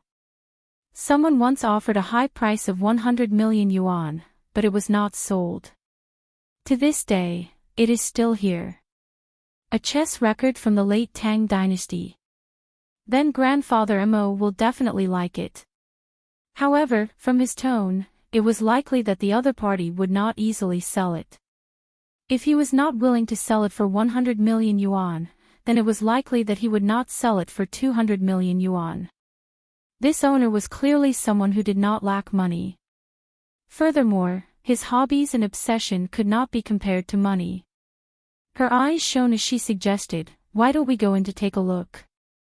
If we can meet the owner, we can discuss with him and see how much we can sell it for." Immerse glanced at her. "You want to gain Grandfather's favor that much? Grandfather Mo treats me very well. His 80th birthday is such a special day. I have to give him a gift that he will really like." Jinwan was very sincere. Immerse looked at her clear eyes and suddenly smiled. Ji Mengran, who was behind him, suddenly leaned over. "Isn't that simple? Doesn't Dad have an ancient jade chessboard from the early Tang dynasty? Bring that over to Elder Mo, or bring the chessboard here to exchange for a chess record. As long as this owner isn't stupid, he will definitely choose to exchange a chess record from the late Tang dynasty for an early Tang dynasty chessboard." As she spoke, Ji Mengran appeared to want to perform well in front of Immerse. She took the initiative to pick up her phone to call home. However, Immerse continued to focus on Jinwan. "You really want to give this?" Jinwan nodded, staring at him anxiously. "But if I use my dad's chessboard to exchange for it, will it work?" Immerse coldly curved his lips. "There's no need." After speaking, he held her hand and walked into the hall, leaving Ji Mengran, who was still on the phone, behind.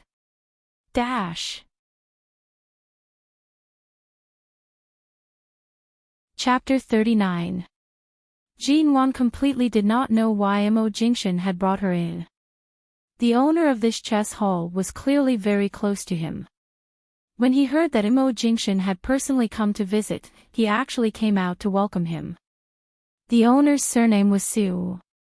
He was around 70 or 80 years old. His hair and beard were all white, and he wore gold-rimmed glasses. His tone was very ancient.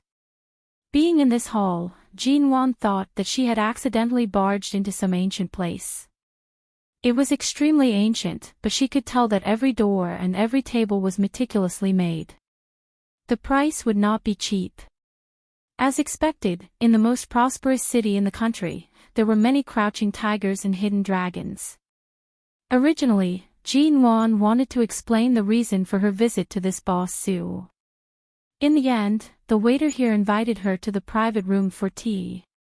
Mo Jingshan went in alone with boss Sue to talk. Even if they were very close, or if this boss Sue was an elder that Mo Jingshan was familiar with, she believed that the other party would not easily hand over such a precious item. Even if Mo Jingshan offered a higher price, it would not be so easy. So, what exactly did they go inside for? And so secretive, Jean Wan drank her tea, dipping it in the spilled tea. She wrote and drew on the table to kill time. Mrs. Mo, there's a Miss G outside who said she came with you and CEO Mo. We were unable to confirm her identity, so we did not let her in. She said she's your sister. A waiter suddenly came in and asked her respectfully, do you want to let her in? Jean Wan did not expect that this hall was not a place that anyone could casually enter. Since she was blocked outside, then, continue, stay outside. I don't know her, she said as she took another sip of tea, as though it had nothing to do with her. The waiter respectfully nodded at her and left. The private room regained its silence. In such an environment, Jean Wan really did not dare to act rashly. It was better to let Ji Mengran in to avoid polluting other people's place. After Ji Mengran received her reply, she angrily tried to explain but was still not allowed to enter. A few minutes later, Ji Mingran's call came in. She was clearly here to question Jean Wan. Jean Wan switched her phone to silent mode, tossing it to the side and ignoring it. The call came in 4 or 5 times. In the end, he finally gave up, and the screen quietly dimmed. About 2 hours later, Jean Wan got up and went to the bathroom. When she came out of the bathroom, she suddenly saw the door of the inner room open. She hurried over to take a look. Mo Jingshan's figure appeared at the same time as Boss Sue. Seeing that his clothes were neat and tidy, Jean Wan finally released a breath. She had waited for too long, so she wasn't sure what had happened. Earlier, she almost suspected that Mo Jingshan had sold himself in order to help her obtain the chess record. She even suspected that this Boss Sue had some bad hobbies. As expected, she had thought too much. Jean Wan secretly chuckled. She walked over and saw that Boss Sue was chatting happily with Mo Jingshan. The moment Boss Sue saw Jean Wan's expression, he immediately smiled teasingly. Look, your wife has been waiting anxiously. Mo Jingshan lightly curved his lips, calm and noble. I've indeed waited for a long time. All right, my heart is aching right now. I really don't want to talk. You two can go wherever you want to go. I have to think of a way to calm down. Boss Sue raised his hand and waved at them. Jean Wan originally wanted to discuss with Boss Sue to see if she could really use the chess board to exchange for the chess record. In the end, he wanted to leave just like that. She stared at the white-bearded old man in front of her with a dazed expression. Before she could find a chance to speak, she was directly pulled out by Mo Jingshan. What did you talk to him about in there? Is he unwilling to give it to us no matter how much money we spend? Jean Wan curiously asked. Mo Jingshan did not speak. His gaze was calm and unruffled. He glanced at Jean Wan. The beautiful, confused, curious, anxious, and slightly upset little woman who was unable to obtain what she wanted. I say, it's rare to find out what grandfather Mo likes. Since you've already brought me here, you can't possibly go empty-handed. Jean Wan's words suddenly choked. She stared in shock at the chess record that Mo Jingshan suddenly handed to her. She stared at it in shock for a long time before reaching out to receive it. She carefully flipped it open and glanced at him in shock. He actually gave it to us. How much did you spend? Mo Jingshan gave an unfathomable smile and walked out without replying. How much exactly did you spend? Oh. This is a gift I wanted to give to grandfather Mo, not something you gave it to me, so you have to put it on my tab. I can earn it myself. As long as I have some time, I didn't spend a single cent. Mo Jingshan saw her anxious appearance and no longer kept her in suspense. How is that possible? The two of them walked out of the clubhouse. Jinwan politely nodded at the people inside and politely said goodbye. She then held the extremely valuable chess record in her hands and asked, "What exactly happened? Didn't you say that someone spent 100 million yuan and still couldn't buy it? If you didn't spend any money, could it be that Mo Jingshan had agreed to some difficult request? She did not wish for him to be controlled by others or agree to unreasonable conditions because of her. Elder Su is a chess fanatic," Mo Jingshan calmly stated. "I made a bet with him. If I win against him on the chessboard, the chess record will belong to me." Shock. Shock. Apart from shock, there was more shock. Jinwan's mouth fell open for a long time before she asked in disbelief, "You know how to play chess?" Although grandfather isn't as obsessed as Elder Su, he can be considered half an expert. From the age of 3, I was forced onto the chessboard by him to play with him. What do you think? Mo Jingshan's words were unhurried. Jinwan was so shocked that she could barely close her mouth. She pressed against his side and softly asked with uncertainty, "You really didn't spend a single cent?" The man glanced at her, his brows handsome and stern. "Your husband's face isn't even worth 100 million yuan. What an expensive face." Jinwan swallowed her saliva. "It's worth it, worth it. Definitely worth it. Happy. NN. Happy. Shouldn't you let me be happy tonight as well?" "Aw." The man's low and seductive voice brushed against her ears. "Tonight, it depends on your performance, N." Jinwan stared at him in a daze. The chess record in her hands instantly felt as though it weighed 1,000 pounds. She recalled that she had waited too long inside and had even gone to the bathroom. It was in the bathroom that she discovered that. Jinwan licked her lips, tiptoed to his ear, and softly whispered something. Mo Jingshan's expression instantly froze. She cleared her throat. Seeing his expression, she timidly held the chess record in her hands and looked at him. She said pitifully, "Then, should I return it to you first?" As she spoke, she even put on an expression as though she was willing to part with it and hand it over to him for safekeeping. Mo Jingshan was angered to the point of laughing.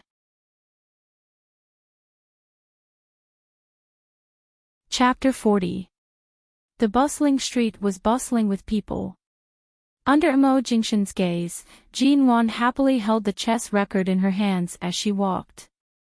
She did not turn back to see the man's angered expression. Not far away was Hai Cheng's largest department store.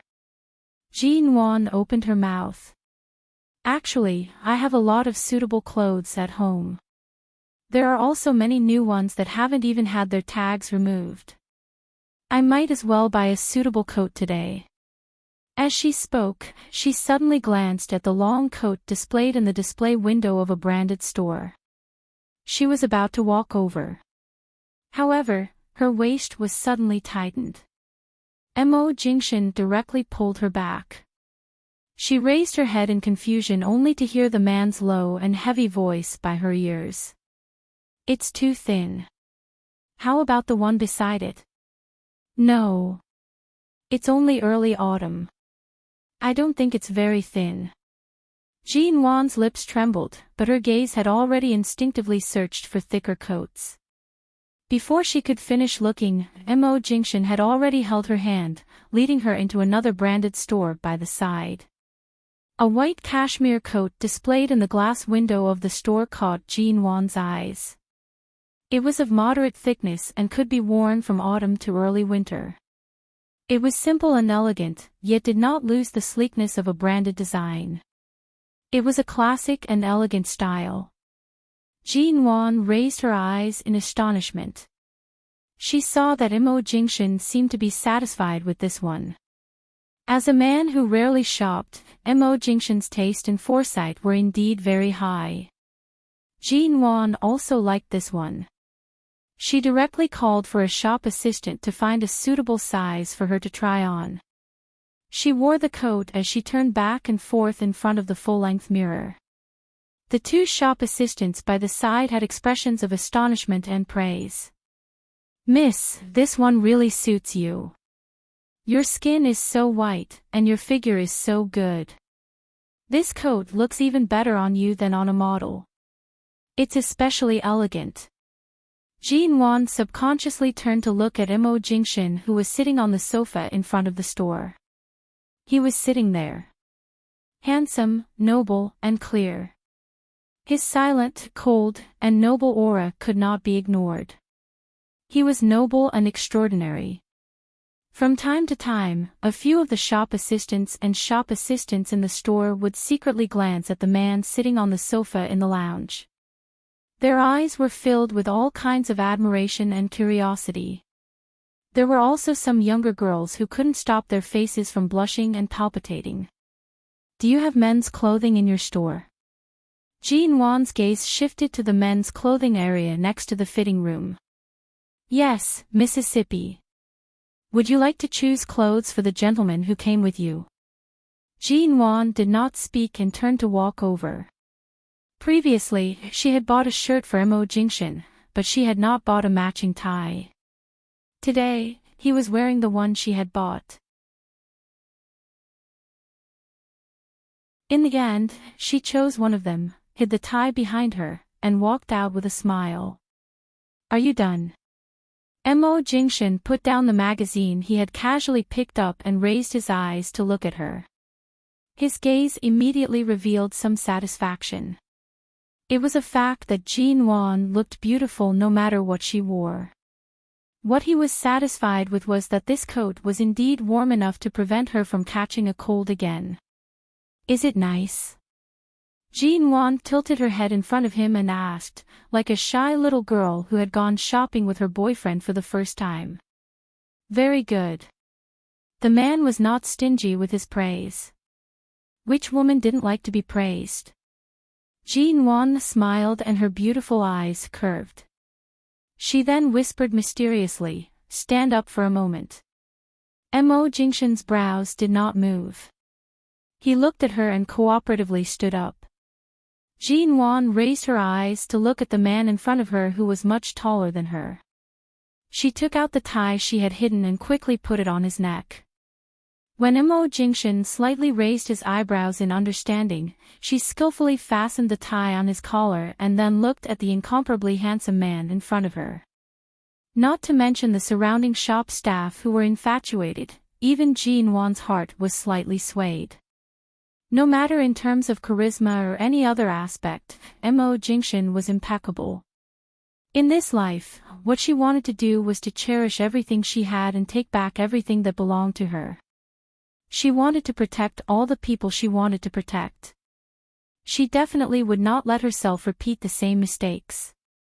Toward Imo Jingshan, she admitted that her heart had always been moved.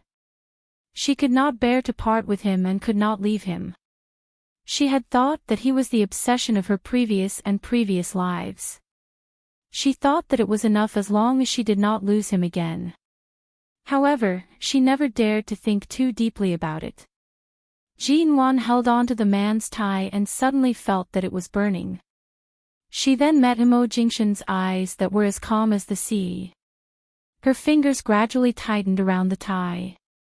"Jean Wan. What you want now, don't you think it's more than before?" For a moment, Jean Wan could barely hear the praises and envious voices of the shop staff. She was lost in thought for a moment. Until Imo Jingshan pressed her hand down and held it. He lowered his eyes to look at her. Why are you in a daze? Jean Wan returned to her senses. She subconsciously recalled that they were surrounded by people and rushed to pull her hand out. However, she was unable to do so. He did not let go. Sir, your girlfriend must have been so mesmerized by your handsomeness that she couldn't speak. The shop staff by the side praised him with a smile. Jean Wan did not speak, but her face heated up. Was she moved? She asked herself honestly. Of course she was moved. Earlier, she was moved to the point that she was afraid of herself. Not my girlfriend. She's my wife. Mo Jingshan repeated the moment the shop staff finished speaking. Seeing that Jean Wan was acting like a shy little wife, he directly said, wrap up the tie and the one she's wearing. Is there any other piece that you like? The latter question was directed at Jean Wan. Jean Wan shook her head. This is the only piece of female clothing in this shop that I like the most. Furthermore, I don't lack any other clothes. I'll just buy one for now. After walking out of the shop, Jean Wan glanced at the man by her side who was carrying shopping bags. For some reason, she felt a sense of accomplishment to have someone like Mo Jingshan accompany her to shop. The two of them walked back to the department store by the side. With a glance, they saw Ji Mengran, who was anxiously pacing back and forth outside the door. It had already been so long, and she had yet to leave. Jean Wan slightly raised her brows. At the same time, the corners of her lips curved up. The moment Ji Mengran saw the two of them, she rushed over and said in a flustered and exasperated manner, Sister. Why did you leave me behind earlier? You caused me to wait outside the club for a long time, but I still couldn't see anyone. Later on, I went to the milk tea shop by the side and sat for a while. When I came out to ask them, the people from the club said that you had already left. Why didn't you wait for me? Jean Wan coldly glanced at her. Earlier on, you were on the phone. We thought that you had something to do, so you didn't go in. When we came out, we didn't see you and thought that you had left. I didn't even leave. I waited for you for so long. But you didn't even pick up my call. Ji Mingran's face was long from anger. Dash. Chapter 41. Oh, when we slept last night, our phones were all set to silent. I didn't hear it. Jean Wan's tone was indifferent. Ji Mengran gritted her teeth. You're trying to get rid of me on purpose, aren't you? Jean Wan immediately glanced at her with a joking expression. Why would I shake you off?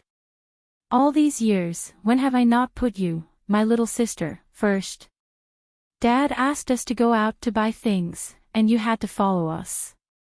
I didn't refuse. Sister, you're obviously avoiding me on purpose. If you're annoyed that I'm coming out with you, you could have just said so when we were at home. What are you doing now? After waiting for so long, Ji Mengran was really annoyed. Mengran, your words are a bit too much. Every time I took you out shopping in the past, when were you not late? The longest I've ever waited for you was 2 hours. Why are you so angry just because you couldn't find us for a few hours? I'm anxious. I'm afraid something will happen to you and brother Jingshan. Ji Mengran did not intend to make things too awkward and changed the topic. What could possibly happen to us? Mengran, don't blame me for scolding you. You're getting more and more surprised recently. Ji Mengran was about to explode from anger. In the end, Jean Wan's words nearly caused her internal organs to bleed. She gritted her teeth, but her expression slowly turned stiff. I was just too anxious, that's all. That's why I said a few more words. Jean Wan coldly curved her lips and did not look at her again. She held Mo Jingshan's hand and entered the department store. In the end, Jin-won only bought a few simple things. Ji Men-gran followed along and saw a dress that cost more than 100,000 yuan. She wanted Jin-won to swipe Mo Jingshan's card to buy it for her, but Jin-won pretended not to understand. In the end, Ji Men-gran swiped the card herself with an ugly expression. In the past, no matter what Ji Men-gran liked, Jin-won would buy it for her. Who would have thought that the Jin-won who used to dote on her sister to the point where many people were jealous of her, would actually be so cold-blooded? He didn't even want to buy her a dress that cost more than 100,000. Ji Men-gran did not find a chance to speak to him alone until they were on the car back. Right now, Jin-won was like a dog skin plaster by Mo Jingshan's side. She would not leave for even a moment. How annoying. On his way back to the Ji family, he didn't take the bus. Instead, under Ji Mingran's strong request, he changed to a private car. Jin-won did not intend to go along with Ji Mingran's wishes, but it was already past 6 in the evening. In the autumn season, the sky darkened earlier. She did not wish to waste time on the road. Ji Men-gran had already called for a car from the car rental company to pick her up, so she let her be. Anyway, this day's torture was enough to make Ji Mingran's heart hurt. Right now, Jin-won's mind was completely focused on the chess record in her hands.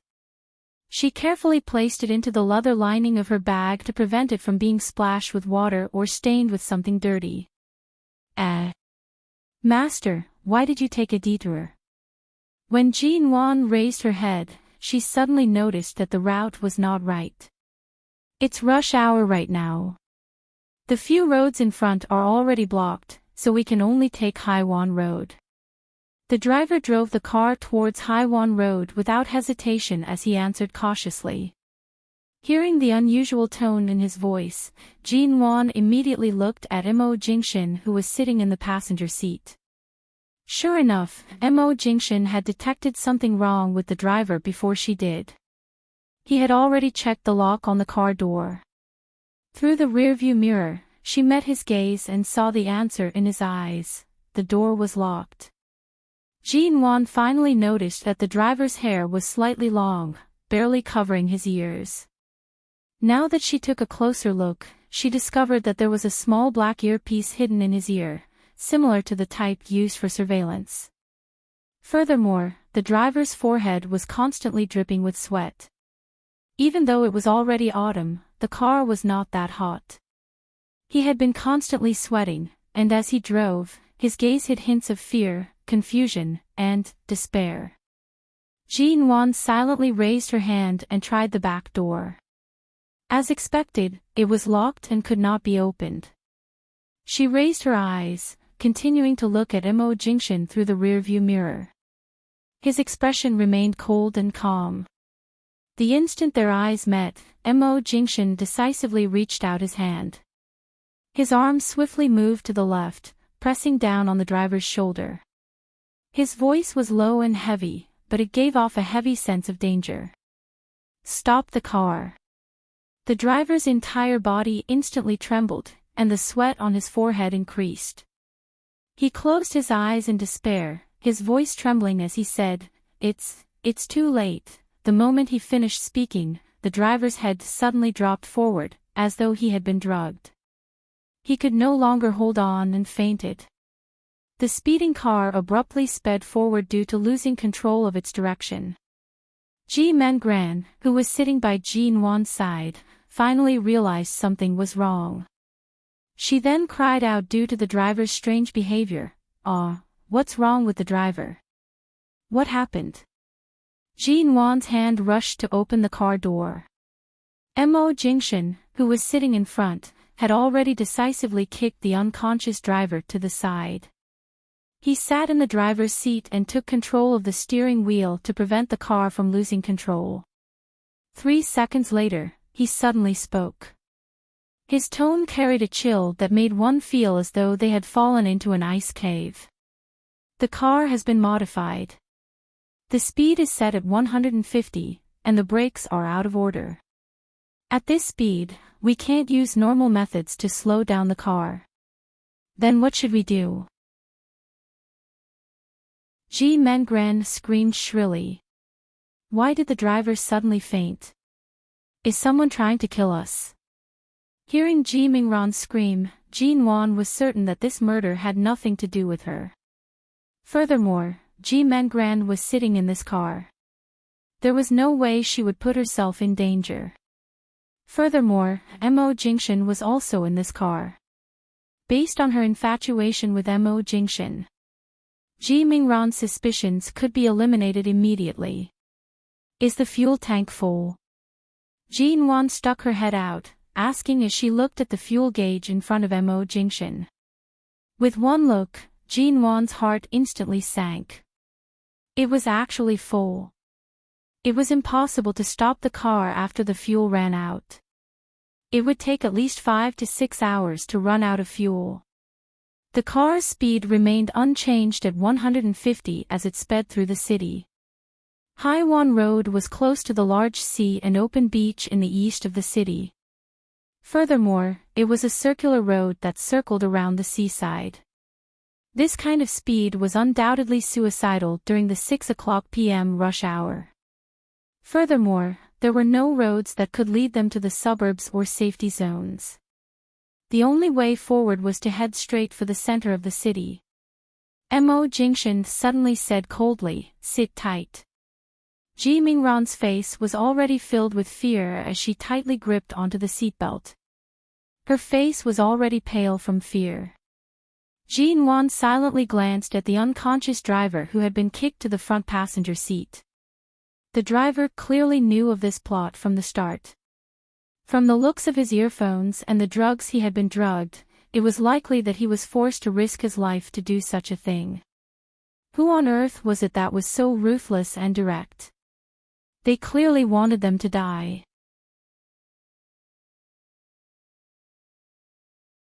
Chapter 42. Right in front of them, a large truck suddenly sped over. The speed of the car was abnormally fast, heading straight in their direction. Ji Mengran abruptly screamed, "Ah! Ah! What should we do? What should we do?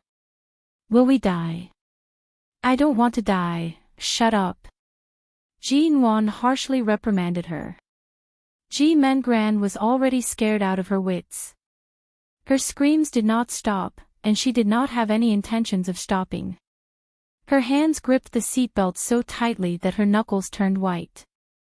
Jin Wan, who had already died once, could not say that she was not afraid of this life-threatening situation, but she could still deal with it rationally.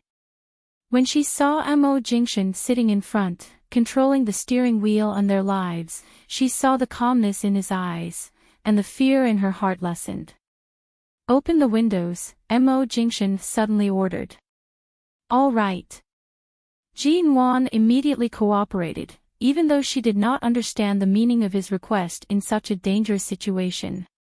But after reaching out to try, she raised her eyes in shock.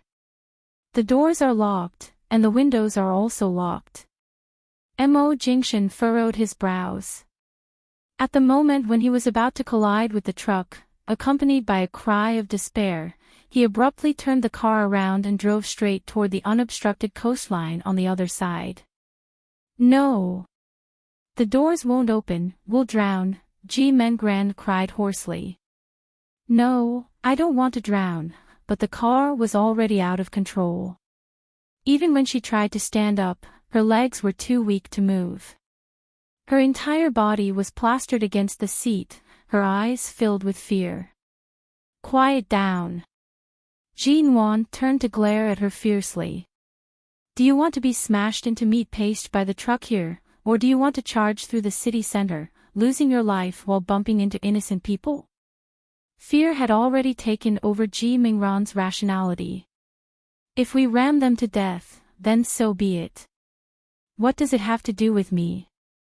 If we charge into the sea like this, we'll definitely die. We'll die. If you yell one more time, I'll strangle you to death," Jin Wan coldly said. With that, she looked up at Immerse, who had already driven the car into the sea. The moment the car plunged into the sea, she smiled at him. The car was controlled, and the doors and windows were locked. They were too far from the desolate countryside, and there were either trucks or crowds of people in the city center in front of them. Even though driving the car into the sea might be a dead end, as long as Immerse was here, she was not afraid. At first, the seawater didn't sink too quickly, but the deeper they sank, the faster it sank. The cold water gradually covered the soles of their feet. The car could no longer be controlled in the water. Immerse moved his hands away from the steering wheel. He raised his black eyes and saw Ji-won glancing at him through the rearview mirror. His heart seemed to have been struck by something. He stared into her eyes, but at the same time, she suddenly reached out and covered Mingran's mouth with a fierce expression, which was still wailing like a ghost and howling like a wolf. Immerse softly chuckled. The body of the car was sinking at a frightening speed without end. The bone-chilling seawater poured into her nose and mouth. Ji-mengran finally could no longer scream.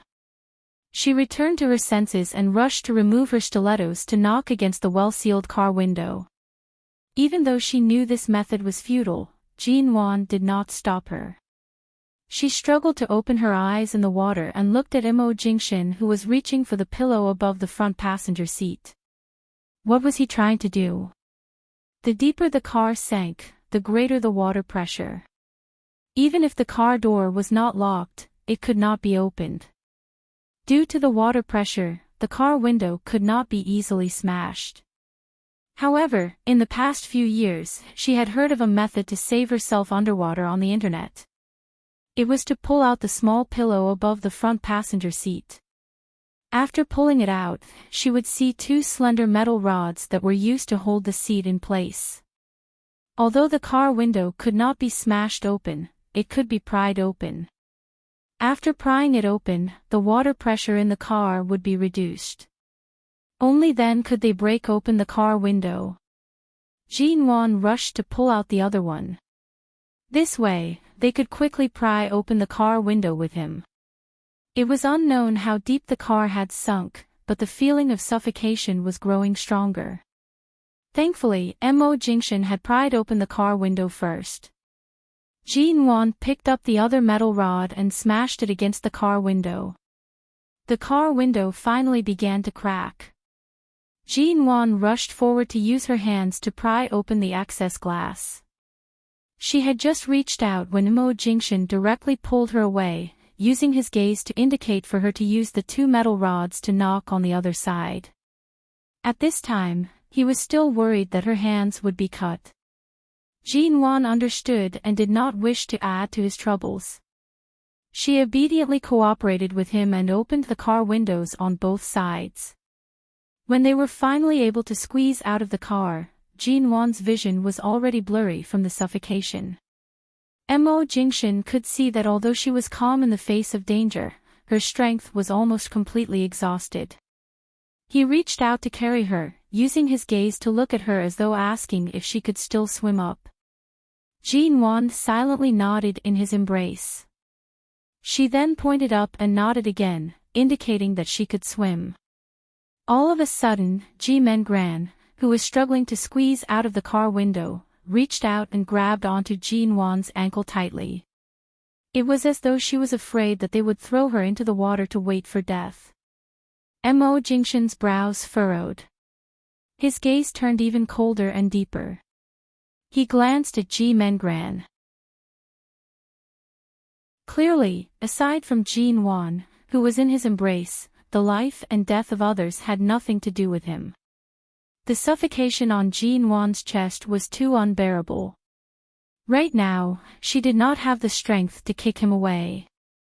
She could not be bothered to think too much and decided to ignore him. Saving her life was the most important thing. Although her ankle was being grabbed and her body was becoming heavier, thankfully, Immerse had been holding onto her and did not allow her to sink further. As they swam up, Because the hand on her ankle was too tight, Jean Wan could not help but open her mouth in pain. She unintentionally choked on a mouthful of seawater, and her entire body tightened.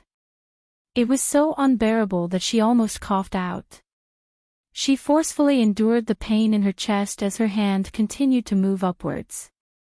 When they finally emerged from the water, Jean Wan could no longer hold it in. She coughed violently several times until her eyes turned red.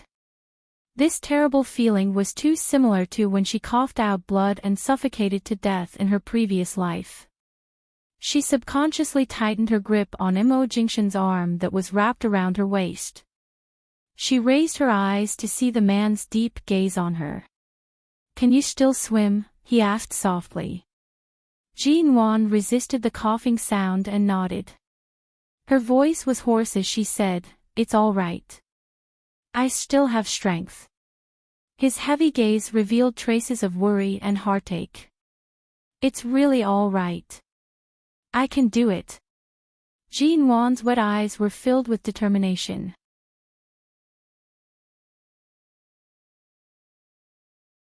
Chapter 43. Earlier, the speed of the car was too fast. From the looks of it, the beach was still 400 to 500 meters away.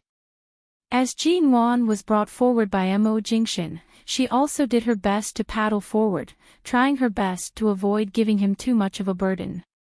Ji Mengran held on to Jean Wan tightly after leaving the water, unwilling to let go no matter what. "We're almost there." Jean Wan saw that the beach was getting closer. "Can you still hold on?" As they neared their destination, Mo Jingshan's voice was no longer as heavy as before. Jean Wan nodded. "I can."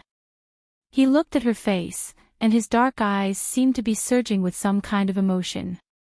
His low and hoarse voice was tinged with a bit of imperceptible praise. "With your physical strength, it's not easy to swim up from below, but you still have the willpower to swim over." Jean Wan watched as they neared the beach, her heart relaxing. "I have to hold on. Let go of me. I can swim over by myself." Mo Jingshan finally released her. A few minutes later, they were about to reach the beach. Because the sand beneath her feet was too soft, she almost lost her balance and fell into the water again. Mo Jingshan, who had been by her side, reached out and caught her. When they finally reached the beach, Jean Wan did not have any strength. Mo Jingshan held her steady. The sky had already darkened. Jean Wan was shivering from the cold, but she did not forget to hold on to her bag tightly. Her teeth were chattering non-stop. "The chess record for Grandfather Mo is still in my bag is slightly waterproof, and my phone has always been in the leather compartment. I don't know if it's been flooded. You're still concerned about the chess record at a time like this?"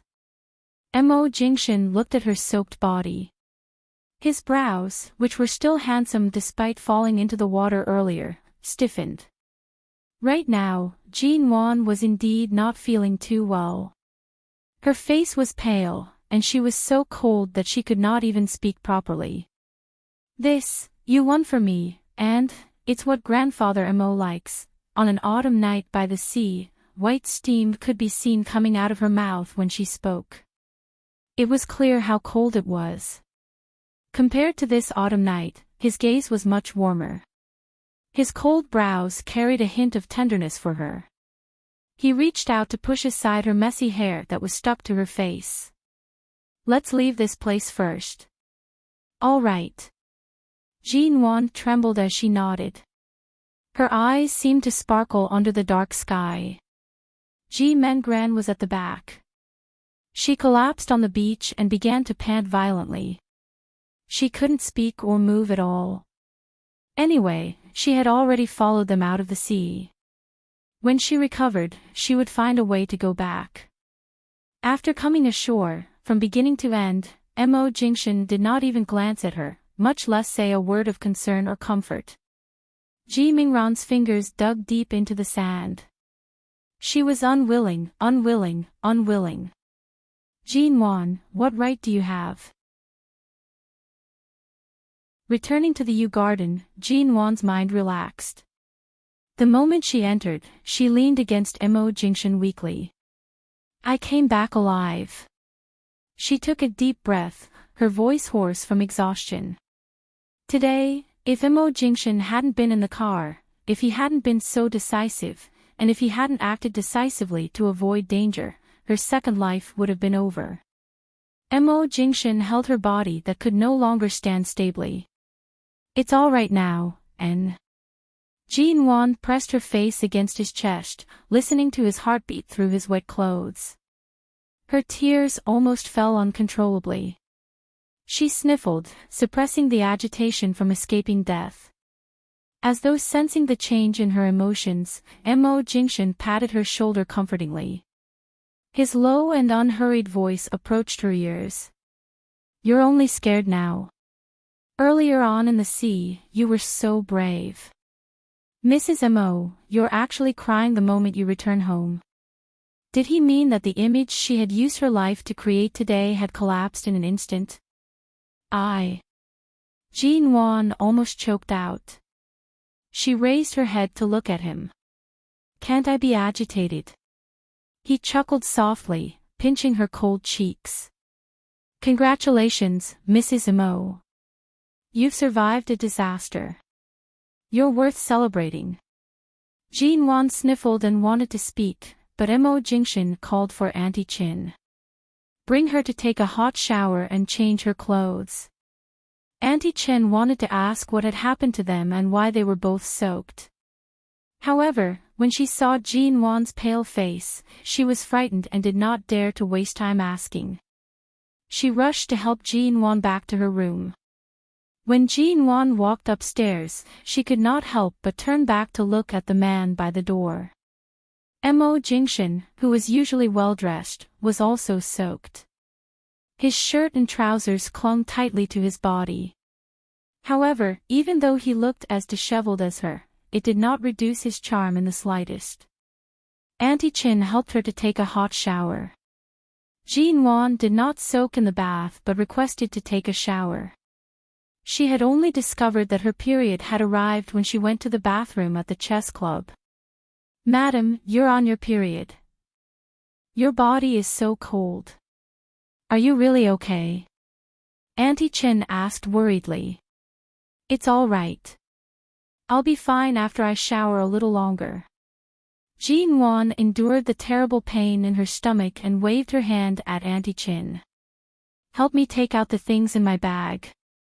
Check if the chess manual and cell phone in the innermost waterproof compartment have been soaked.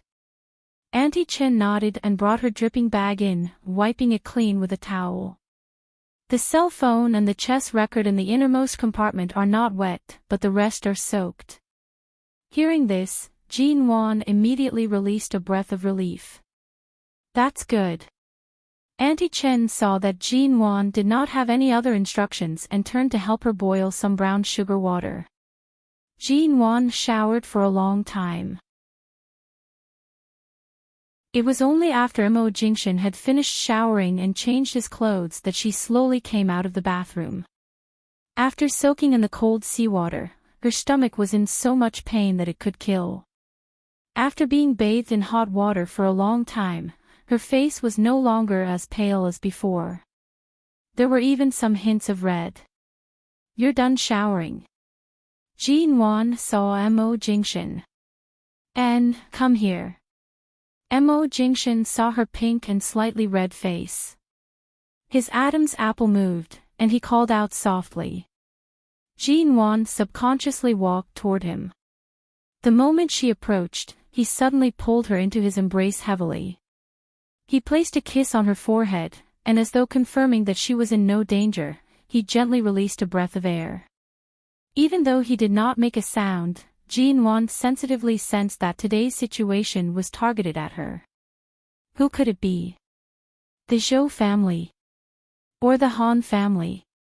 Or was it someone who had a grudge with the Ji family? In her previous life, after the Ji family went bankrupt, there were indeed many people who had grudges with the Ji family who came to find trouble with her. In both her previous lives, Jean Wan was not unfamiliar with such cases. However, today's incident was actually aimed at taking her life. By tomorrow morning at the latest, the culprit behind the scenes will definitely be found. He lowered his voice by her ear. Don't think too much. I'll take care of everything. Jean Wan was quiet for a moment. So, you already know who is behind this.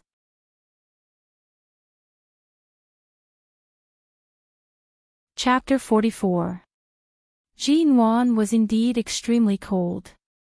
Earlier on, she had forcefully held on, but now that her determination had been shattered, she curled up in the blankets and did not bother to hide it anymore. She kept shivering, but her gaze could not help but land on his body. It was only when Mo Jingshan brought in the brown sugar water that she shifted her gaze away. Something like menstrual pain was actually seen by Mo Jingshan. Really, she had thrown her face all the way to her grandmother's house. So, who exactly wants to harm us? Jean Wan asked. She paused for a moment. Or rather, who exactly wants me dead? Mo Jingshan handed her the brown sugar water. There are too many cases of wealthy families hiring killers. In the future, don't return to the Ji home too often. Jean Wan was startled, but she understood. Today's incident most likely had something to do with the Ji family's enemies. After all, Ji Mengran was the one who had called for the cab. Even if Ji Mengran was completely unaware of the situation, the other party had acted through Ji Mingran's phone. This meant that they understood the Ji family very well and had a certain grasp of Ji Mengran and Jean Wan's whereabouts. Could it be Shinharu? Even if she was driven to desperation, it was impossible for her to use such a reckless method. After all, she still had the support of several aristocratic families behind her. Now was not the time to shed all pretense of cordiality. This kind of thing should not be done by her. Then who could it be? Why? Someone who wanted to kill her. Seeing the brown sugar water delivered to her, she raised it slightly and drank a mouthful. Although she felt warm after drinking it, it did not seem to alleviate much of the pain in her stomach. Half an hour later, Jean Wan's stomach was still in excruciating pain. She tried her best not to be discovered by Mo Jingshan. Mo Jingshan saw that her complexion was pale and finally lifted the blankets to enter. He directly hugged her from behind. Her entire back was pressed against his chest. Jean Wan originally wanted to say that she was fine, but she still slowly relaxed in his embrace. The man's hand was warm and strong. He placed it on her abdomen, not allowing her to refuse. At the same time, he pulled the blankets higher and held her cold hands. He gently and slowly rubbed her palms. After a moment, he lowered his eyes to look at Jean Wan, who still did not feel sleepy. Still in pain. Jean Wan turned her head and looked at him with watery eyes. Fortunately, it's a special situation today. It's only because the seawater was a little cold that I felt uncomfortable. The man's hand continued to gently stroke her abdomen. I've called the doctor over. If you can't sleep, wait for the doctor to check before you sleep. There's no need to call a doctor. It's just my period. There's really no need to trouble a doctor to come so late at night. If it still hurts tomorrow, I'll just go to the hospital to get some medicine. Jean Wan quickly sat up. She had just wrapped herself in a towel, so when she sat up, the towel fell off. Mo Jingshan met her gaze. On her porcelain-like skin, there were traces of kisses from last night at the Ji home. Right now, Jean Wan had her period as a protective talisman and did not think much of it. Her gaze was extremely innocent, and she was so magnanimous that it was as though she had only lost a coat. Didn't you say this afternoon that your flight will be to England tomorrow morning? Jean Wan did not bother with the towel. She reached out to grab the blanket and casually covered her body with it. Recently, the MO Corporation had a project to discuss with a partner in England. Tomorrow, MO Jinxian would be going to England for a business trip for 2 to 3 days. She had almost forgotten about this matter. Thankfully, nothing major had happened, and it did not affect his work schedule. There's no rush. You can sleep on the plane tomorrow. His gaze was deep as he watched her. His hand pinched her face. Mrs. Mo had quite a fright today. I have to stay by your side. Jean Wan wanted to say that she was not that delicate, but his words made her feel good. She reached out and wrapped her arms around his neck. Following her heart, she took the initiative to kiss his thin, cold lips. Her lips were a little cold, and so was his. But in an instant, her touching kiss inexplicably turned into a prairie fire. Their tongues and lips intertwined. He pressed her into his embrace and bent down to hold the back of her neck, so that the kiss could deepen. Their lips finally warmed up. At the same time, their bodies heated up as well. Jean Wan was kissed until she panted and retreated slightly. The man in front of her pressed her into the bed. The lingering and scorching kiss caused her to feel slightly dizzy. She could even feel the obvious change in his lower body. It was dangerously pressing against her. Only then did Jean Wan realize that she was completely unaware of the changes in the Passion Valley. Earlier, she was really unguarded. Wait a minute. The situation did not seem optimistic. She suddenly whimpered against his lips. She placed her hands on his chest and felt her tongue go numb from the kiss. I barely escaped death and swam for so long. I feel like my whole body is about to fall apart. And so. The man continued to kiss her, scattering kisses on her white neck. Jean Wan's lips trembled. So, you still have energy. The man paused and glanced at her. His low gaze deepened because of her words. He tightened his grip on her waist and continued to kiss her, intending to prove that he was still energetic. Jean Wan rushed to shout, "Aw, don't, it hurts." The man on top of her finally paused because of her shout. He lowered his head to see her holding her stomach with a pleading expression. Earlier in the day, when he heard her proudly announce that her period was coming, he had the intention to teach this woman who was so proud that she was about to ascend to the heavens. In the end, after experiencing this storm, this little woman was completely immersed in her own thoughts. She sat on the bed without a stitch of clothing, appearing as though she was waiting for him to butcher her. Mo Jinxian released a light breath. He felt that the self-control he was once so proud of was going to be used up on her sooner or later. "Mr. Mo, Dr. Qin is here." Auntie Chen's voice came from outside the room. Mo Jinxian released Jean Wan at the same time and brought her a set of pajamas. It was a very conservative style and asked her to put it on first. Miss Ji caught a cold during her period. Drink some medicine for a few days and keep warm. You should be fine. In the middle of the night, Qin Siding, who was suddenly called to the Yu Garden by Mo Jinxian, did not even have the time to complain. He was forced to treat his wife who was on her period. Jean Wan recognized Qin Siding. He was the second young master of the Qin family in Haiqing. Ever since he was young, he had always been interested in medicine. At a young age, he had given up on business to study medicine.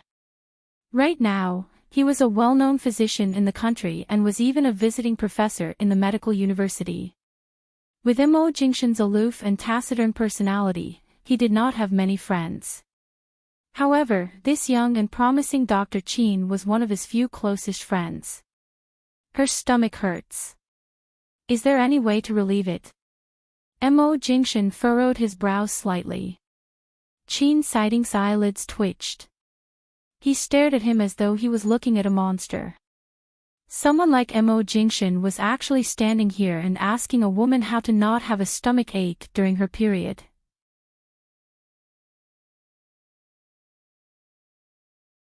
Chapter 45. Go to a traditional Chinese medicine hospital and get some prescriptions to warm up the womb, or take some of my Western medicine. But she's had this illness since she was young. It's best to slowly treat her with traditional Chinese medicine, Enchanting said unhurriedly. At the same time, he glanced at Jinwan, who was climbing up from the bed. In the past, this eldest Miss Ji used to look at people very fiercely, but now she was like an obedient little wife. When he entered the door just now, he almost thought he was seeing things. Chinese medicine. Auntie Chen took me to get some before, but I didn't drink much. Jinwan got out of bed, opened the drawer of the bedside cabinet, and rummaged through it. In the end, both Enchanting and Immerse's gaze landed on a small white medicine bottle in the corner of the drawer. What is that? Enchanting's voice suddenly turned cold. Immerse also looked at Jinwan, who was stunned, and when she took out the bottle of medicine with a look of realization, he reached out to take it. Enchanting walked over and took the 2 pills. He took a few glances and put them to his nose to sniff. Miss Ji, have you seen a psychiatrist? Enchanting suddenly asked. Jinwan was stunned. She looked at Enchanting and then at Immerse, whose expression was unbelievably cold. In the past, Ji Mengran had coaxed her into seeing a psychiatrist because she was in a bad mood. This was also the medication the doctor prescribed for her to alleviate her depression. Ever since she brought it back, she had only taken it a few times. She had even forgotten about the existence of this bottle of medicine in the bedside table. Because she didn't think that her mood during that period of time had reached the stage of depression, although Ji Mengran always said that if she continued to be depressed, something would definitely happen.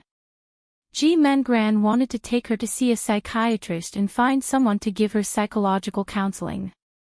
Those doctors also gave her all kinds of inexplicable advice, telling her to get a divorce immediately so that she could be free as soon as possible.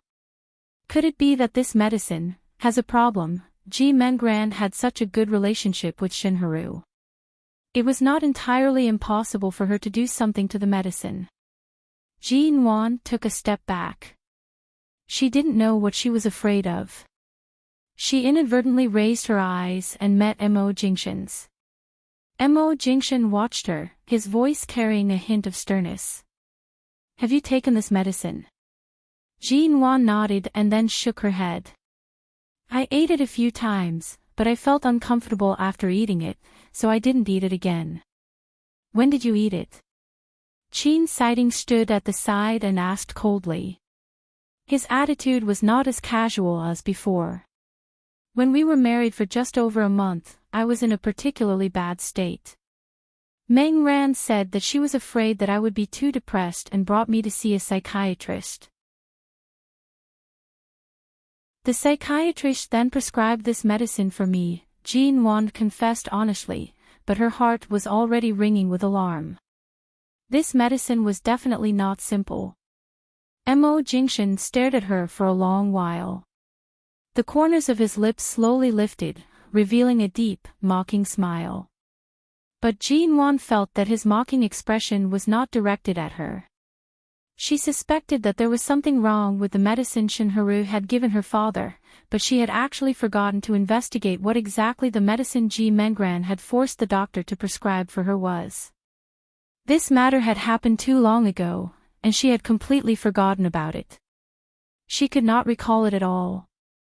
10 minutes later, this medicine does not have any effects on the body, but it contains a mixture of drugs that can cause a person's nerves to go haywire and a mild nervous breakdown. Enchanting pinched the crushed pill in his hand. This is a supplementary medicine used by some small psychiatry clinics to increase the mental activity of patients. It can make it easier for patients with mental illnesses to check for symptoms.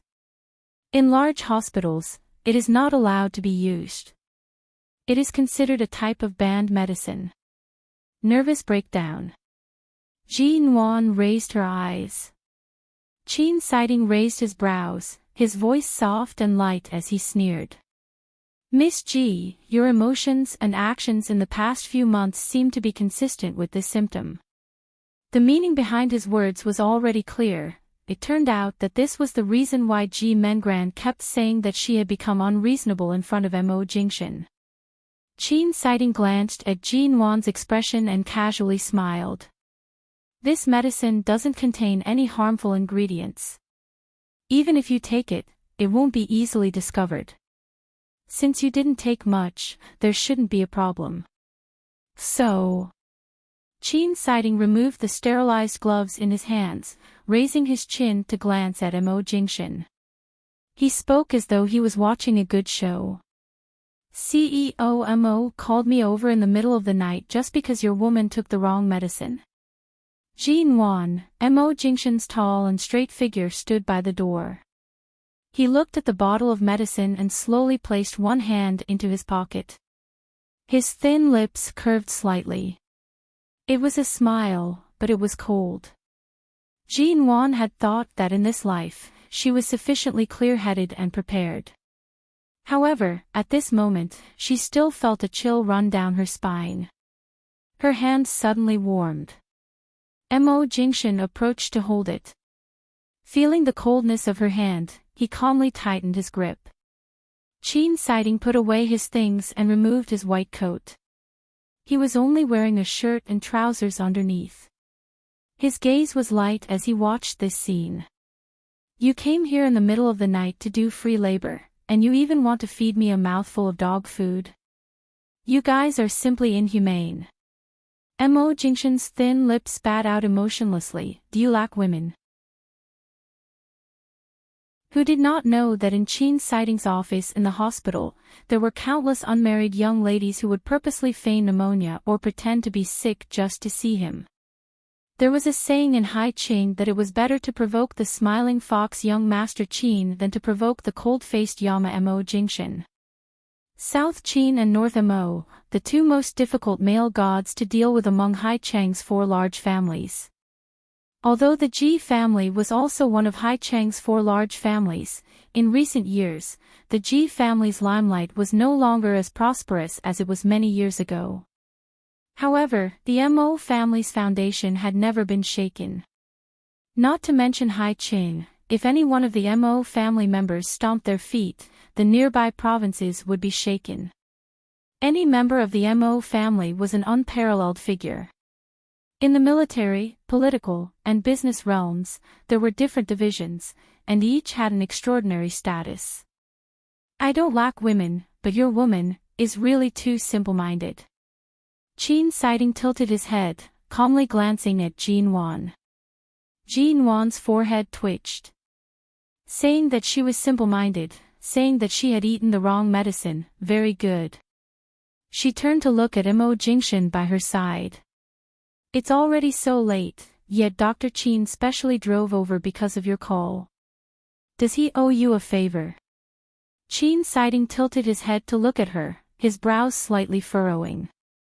He seemed to have suddenly discovered that this Jin Wan was somewhat interesting.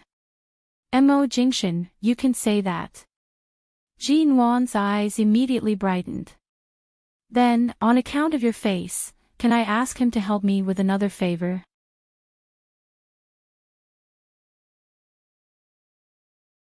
Chapter 46.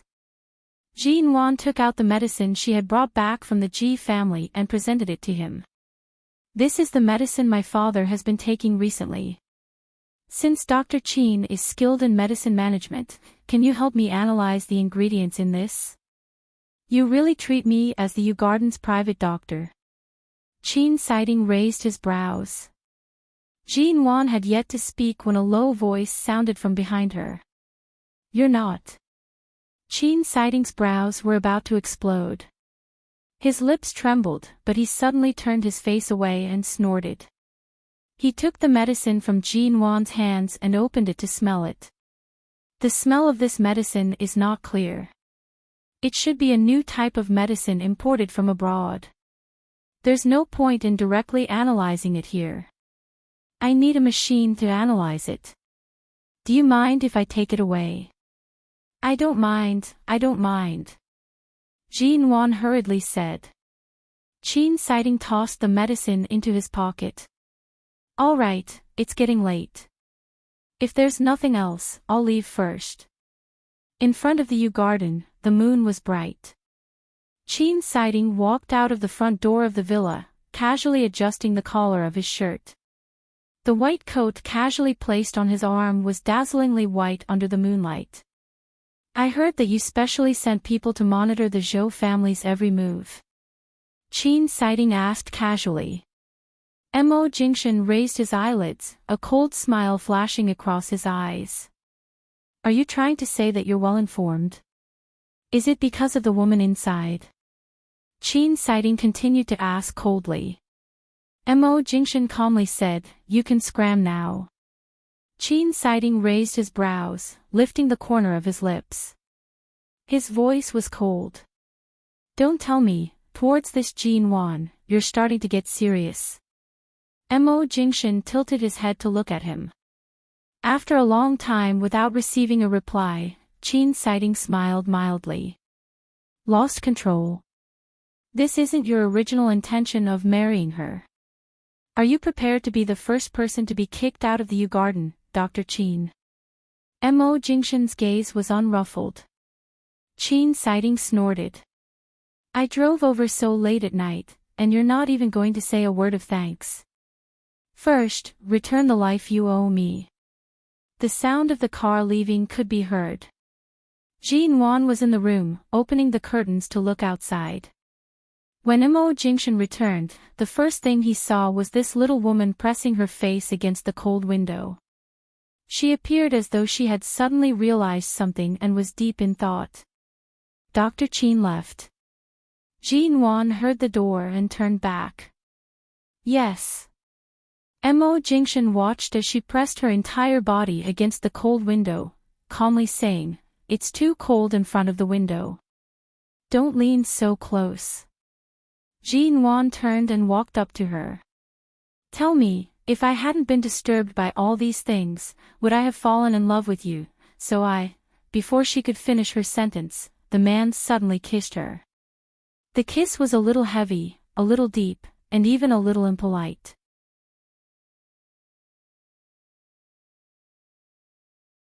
Jinwan only had time to let out a low whimper. Her waist was circled, and in the blink of an eye, she was pushed against the wall by him. He kissed her until her lips began to feel numb, and her entire body softened to the point where she could barely stand. She didn't quite understand. Why did he suddenly make her feel like he was kissing her with some sort of aggressive emotion? After a long time, the man's lips were still pressed against hers. Gradually, he pressed his forehead against hers, and his eyes locked onto hers. Jinwan felt that if they continued kissing, neither of them would be able to sleep tonight. Besides, he had to go to the airport first thing in the morning. The moment she thought of the 3 days of separation, she directly buried her head against his neck, softly saying, "Stop kissing. If you continue, you'll lose control. It's not like you don't know my special situation today." When Mo Jingshan heard the words "lose control," he did not speak for a moment. A moment later, Jinwan heard the man's voice land on top of her head. How many days? What do you mean by how many days? She raised her head. The moment she met the man's burning gaze, she immediately coughed in embarrassment. For days, sometimes 5 days, every month, her great-aunt would only end after 4 to 5 days. It had always been very accurate. After thinking for a moment, she said, "So tonight, if you don't plan on sleeping in the master bedroom because you don't want to rest well, I don't mind." Seeing her relaxed and radiant expression, Mo Jingshan's heart moved. He held the back of her head and lowered his head to kiss her. Jinwan was kissed until she did not even have the strength to push him away. She had just softened in his embrace when she heard the man's low and hoarse voice press against her lips. "Wait for me to come back, then I'll deal with you. Wait for him to come back, wait for him to come back from England in a few days." Jinwan's heart trembled along with his voice. Her 2 hands circled around his neck, reluctantly replying hoarsely, and, under the misty moonlight, he seemed to smile. Then, he kissed her deeply, kissing her until her limbs were weak. Even her voice sounded like a cat's meowing. Finally, he let her go. He carried her, who was kissed until she no longer had any strength left, to the bed. He lifted the blankets and stuffed her in. This man's restraint and calmness were too strong. Under such circumstances, he could still stay in the master bedroom and hug her to sleep. However, to Jean Wan, this could be considered a gift. After all, he would be flying to England tomorrow. If the two of them had to sleep in separate rooms tonight, she most likely would not be able to sleep well. The next morning, Jean Wan originally wanted to wake up early to send Mo Jingshan off. In the end, she slept in his arms the entire night. She slept too soundly and deeply. When he left, he did not wake her up.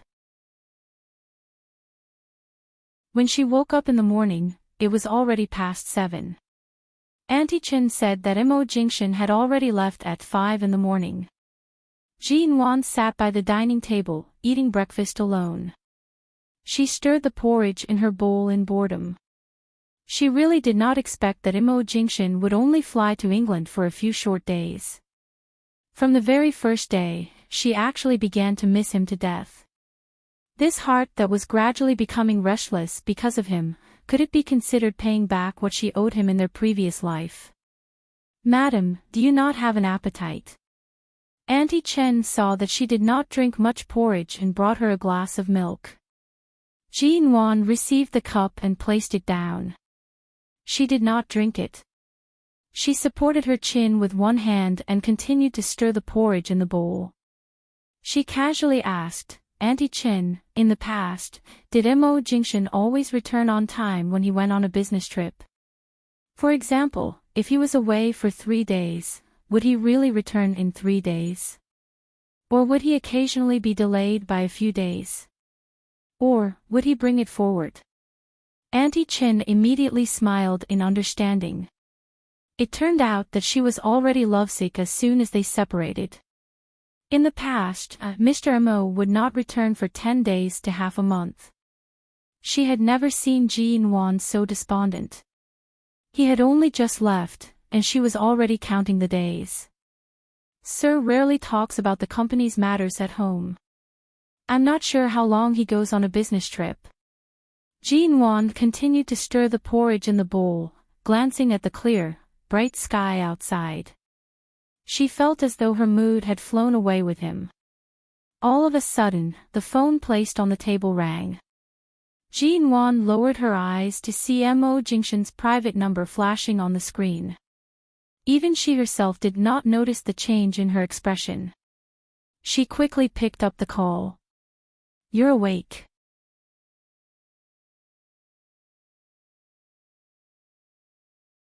Chapter 47. "Seeing that you were sleeping too soundly, I couldn't bear to." Mo Jingshan chuckled softly. Auntie Chen watched from the side. Jean Wan's lips were suddenly smiling as though a flower was about to bloom.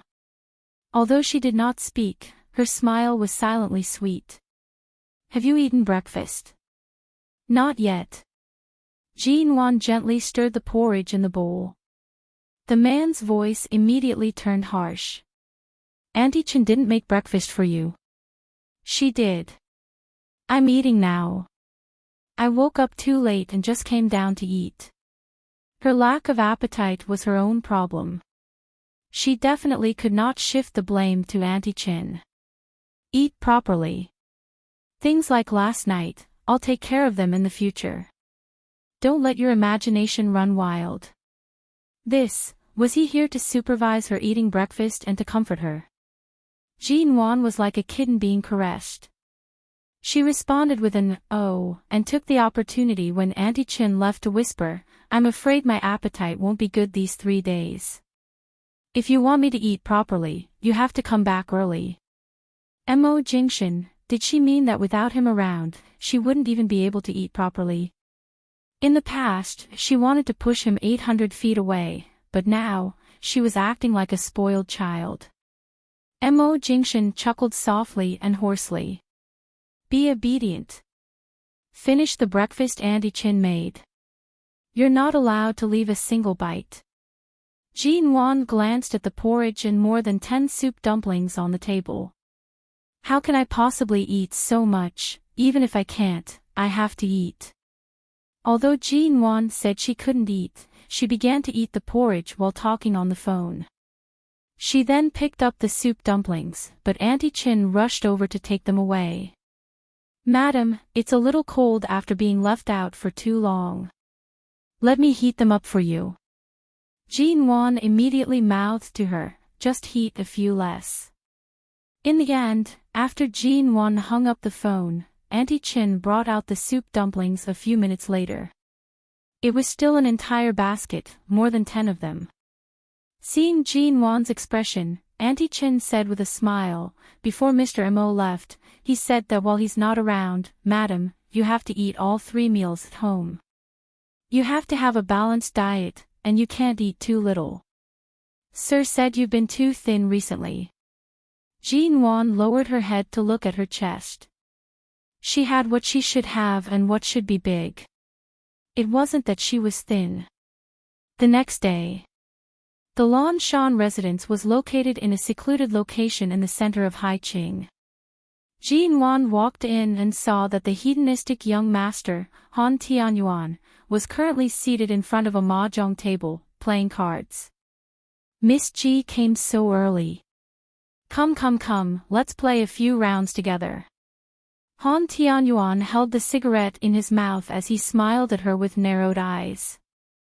Jean Wan calmly glanced at the few people inside. They were all young masters of Haicheng's upper class. She expressionlessly took out the agreement she had just brought from the Han Corporation's legal department. Ignoring Han Tianyuan's narrowed eyes, she directly placed the agreement on the round tea-colored table to the side. The transfer agreement has been prepared by your company's legal department. Come here and sign it. Jean Wan had never been interested in such occasions. Her fingers gently tapped on the table, showing her impatience. Han Tianyuan used the tip of his tongue to touch the corner of his mouth, pushed his cards, and snorted as he got up and walked over. Miss Ji, are you sure you want to take over the 2 real estate companies under my name? What else? Han Tianyuan sloppily sat on the sofa in front of her. In the end, a newborn calf isn't afraid of a tiger. Right now, the real estate market is clearly in a tight spot. If Miss Ji insists on taking over the companies in my hands during this time of crisis, when the time comes and you lose a few $100 million, please don't come crying to me. Jean Wan ignored him, patiently waiting for him to sign. Miss Ji is indeed as arrogant as before. To think that back when I was chasing after you, you had such an insufferably arrogant expression. Ah. As he spoke, Han Tianyuan received the pen that his secretary handed over. At the same time, he mocked, it seems like Miss Ji's skills in bed are impressive. Otherwise, how could you have subdued Mo Jingshan? Jean Wan expressionlessly looked at Han Tianyuan.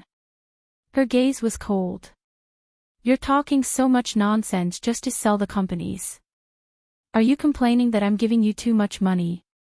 30 million yuan was nothing more than giving face to the Han family. Otherwise, based on the situation that day, with Mo Jingshan present, this Han Tianyuan most likely would not even dare to ask for 30 cents. Han Tianyuan's expression turned slightly ugly. He snorted, but in the end, he still quickly signed. Jean Wan checked the agreement and could not be bothered to say another word to him. She turned to leave. Miss Ji. Han Tianyuan suddenly called out to her in a lazy voice. Jean Wan did not turn back to look at him. She only indifferently glanced at the sky outside the Lan Shan residence. The weather these 2 days was not bad. She could go out for a walk and settle the handover of the company as soon as possible. Han Tianyuan's tone carried an unclear meaning. Mo Jingshan's background is not as simple as you think. On account of your 30 million yuan, don't blame me for not reminding you. Jean Wan glanced at him from the corner of her eyes. At this moment, a waiter from the Lan Shan residence came over with coffee and desserts, placing them on the table in front of him. Miss Ji, do you not intend to sit down and eat before leaving? Jean Wan's lips revealed a faint, cold smile. Young Master Han, enjoy your meal. After finishing her words, she held the agreement in her hands and walked away without looking back. Before signing the agreement, Jean Wan had already investigated the situation of the two real estate companies. She knew what Han Tianyuan meant when he said to be careful not to lose a few 100 million yuan. Their internal funds were already lacking, and they even owed the bank more than 10 million yuan. However, under the company's name, there were two half-completed seagull residential areas, as well as a commercial building close to the city center. However, due to the lack of funds, construction was temporarily halted. Buying over these two companies, in anyone's eyes, was an act of seeking death. However, Jean Wan had carefully studied the unfinished buildings under the company's name. The locations were all very good. From what she remembered, not long after, when the price of real estate and land in the country continued to soar, the buildings in these areas were no longer real estate that ordinary people could afford. If they were to multiply, they would be worth at least 400 million yuan. Right now, the problem was that the two companies had changed their legal heads. If the previous partners immediately withdrew their investments because of this, it would be extremely disadvantageous to her. Just as Jean Wan was preparing to drive back to the Yu Garden, Han Tianyuan suddenly walked out of the Lan Shan residence and knocked on her car window. Here, take this. He handed her a gilded invitation letter. Jean Wan received it, opening it to take a look. Banquet invitation letter. Right now, what you're most worried about is the partners withdrawing their investments. The day after tomorrow's charity banquet, there will be many investors who have worked with our Han family for many years present. You understand, I've already given you this opportunity. Whether or not you can succeed will depend on your own abilities. How do you know I won't be able to get this invitation letter? Jean Wan was suspicious.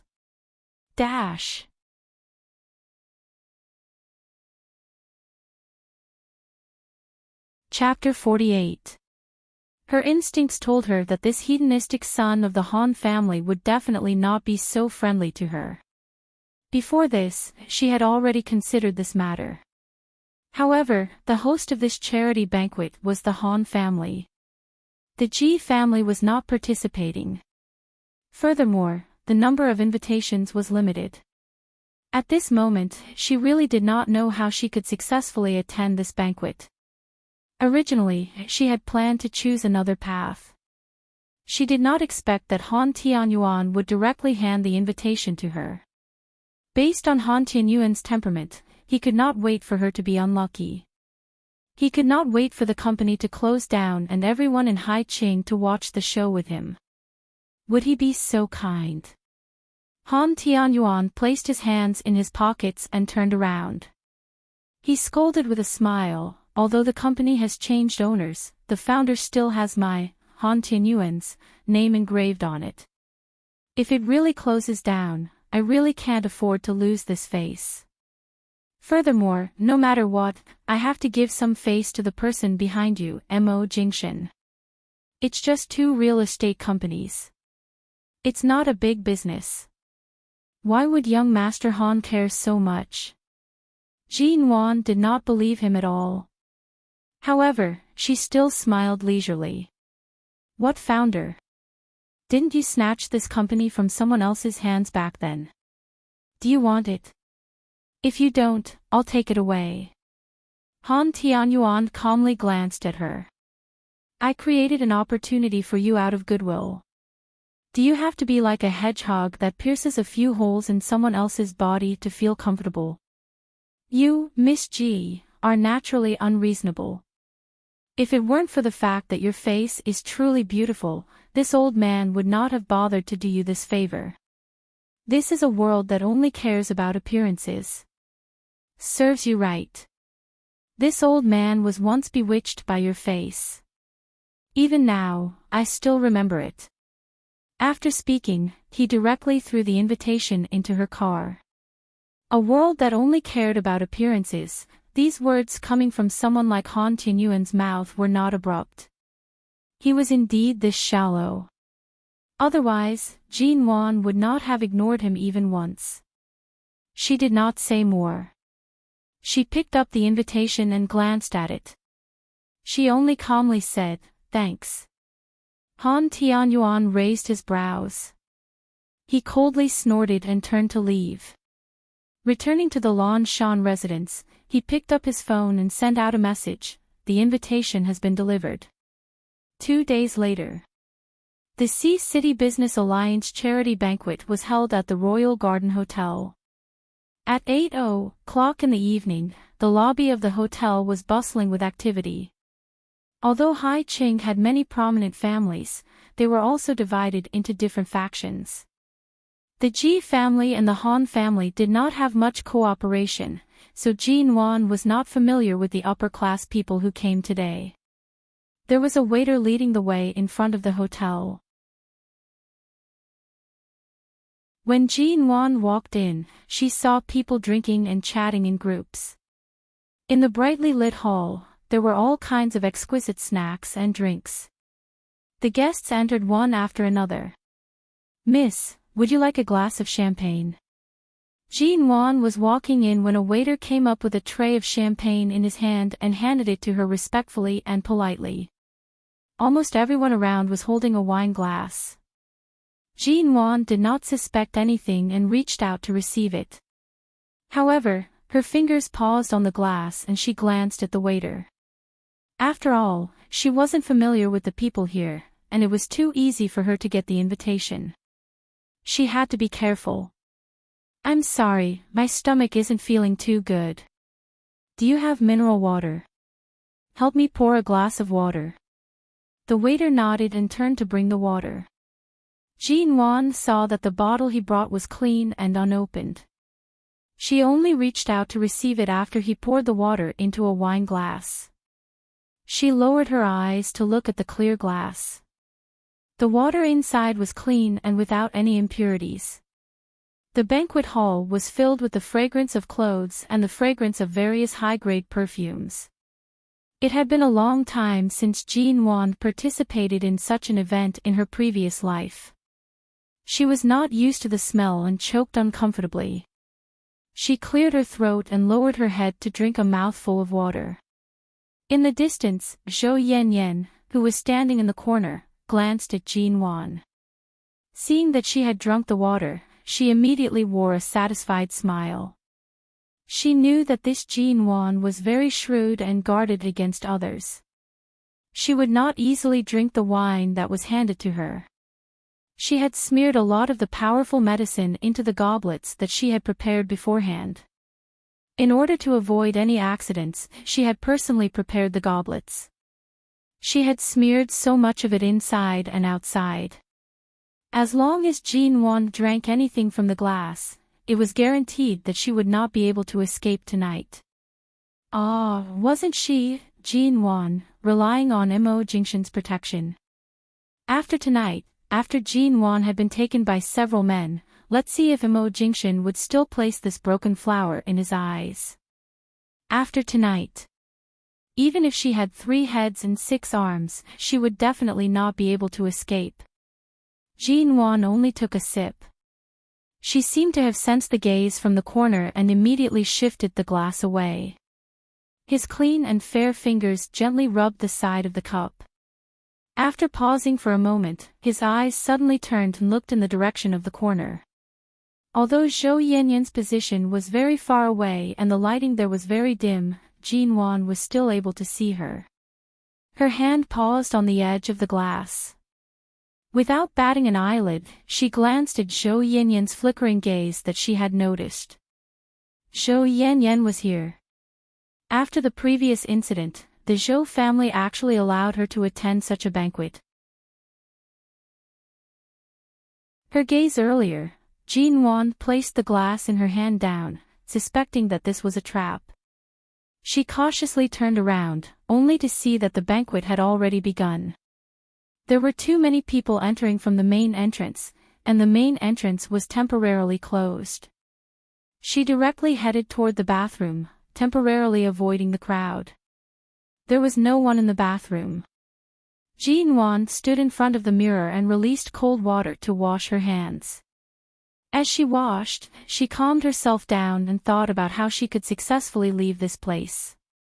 In such a situation, if she only considered Han Tianyuan, no matter how much courage he had, he would not dare to do anything to her in such a place.